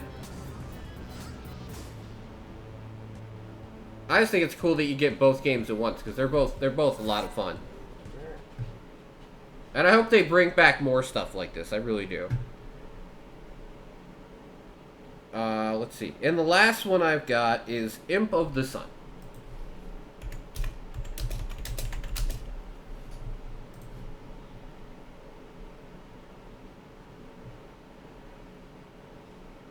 Okay, it's an action platformer, and it's based on, how do I put it? Like, it doesn't really show too much in the trailer, but it's basically based on Egyptian mythology. Looks kind of Aztec to me, but yeah. Yeah, you might be right. But yeah, it's basically this bring back the light to the sun's empire in this 2D fast-paced action platform game, and It's Peruvian. Sorry, Peruvian culture. Ah. But yeah, it looks really cool actually. Besides the trailer just being fucking nothing, which I was very confused about. The trailer is just like 10 seconds of nothing. I'm like, what are you doing? Not the best at advertising their game, but hey, it doesn't look bad. No, it actually looks really good, and that's the part that confuses me highly. So I'm gonna keep my eye on this one because, I mean, if it's really like I've learned that the games that are based on culture, one, are very fun because they can be very educational. Like we found that out with a couple of games last year that I ended up really enjoying. So, you know, I keep my eye on stuff like this because it's something different to play. It's not your typical action platformer. But yeah, that is it. Wait, Tim. What? I mean, it's already out, but Mighty Goose. Yeah, that's what I was gonna say. Mighty Goose is the one that I want to play this month that came out yesterday. So, I will be playing it this month because I put in code for it and I don't care if I gotta buy it. Mighty Goose!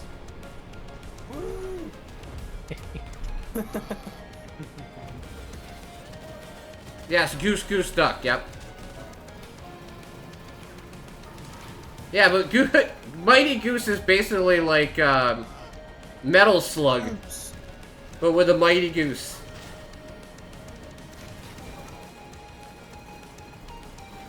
There is, we do have to play that game eventually. Goose Goose Duck. Yes. This game looks so bananas, though. I love the way it looks. I would say it looks bonkers without being correct. It looks honkers. Honk. And the massive bosses are fucking... Yeah, honk yonk. And Goose. But I really want to play it. So. It will be mine. Oh, yes. Yep. It will be mine. Look forward to that. Yeah. Okay. And before I put everybody to fucking sleep, I do want to show Silver the game I was talking about earlier. As long as it is on Steam. Oh yeah, El Paso. I'm not asleep right now. Two-story motel in El Paso Elsewhere. 46 stories yesterday. So I saw. Yes, we saw this game yesterday. Extremely. You know, it looks very amateur, right? But there's one feature of this game you're gonna love, Silver. Lord of the Vampires. Tell me when you see it, Silver. She's waiting for me. You should see it right about now. No? Next one. There you go. That's it. Shit. Max Payne. Yeah, look at the dives.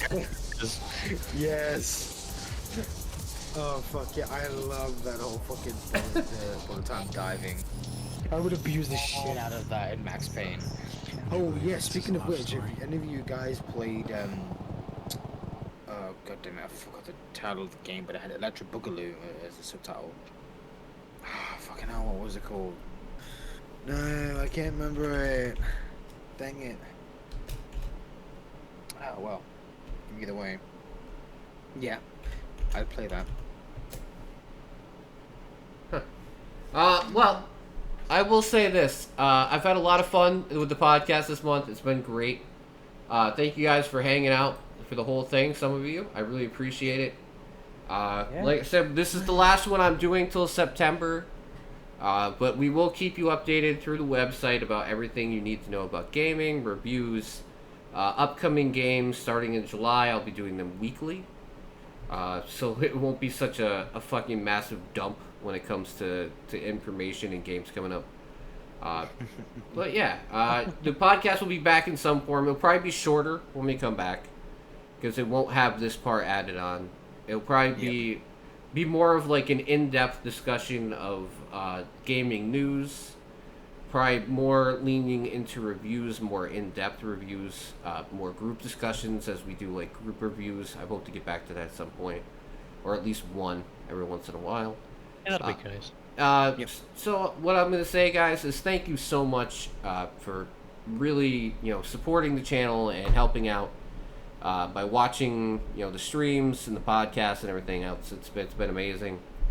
And like I said, I'm gonna really start pushing to try and bring more money into the channel for the website launch goal.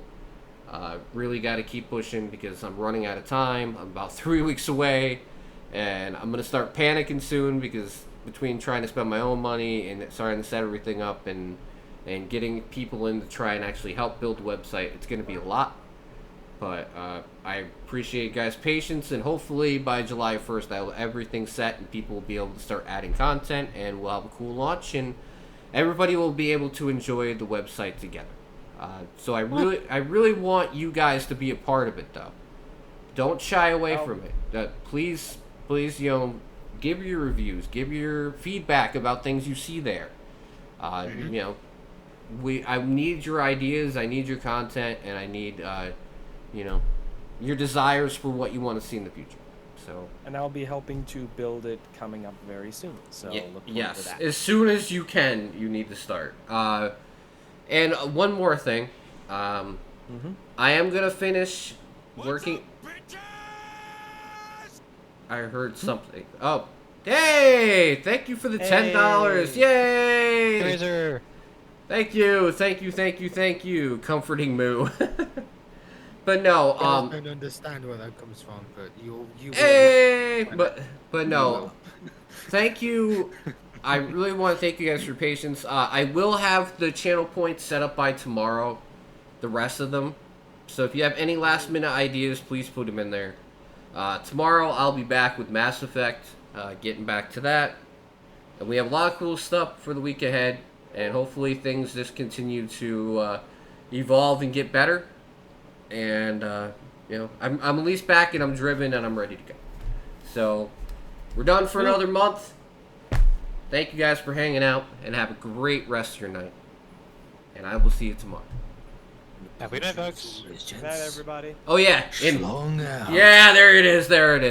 I was waiting. Finally.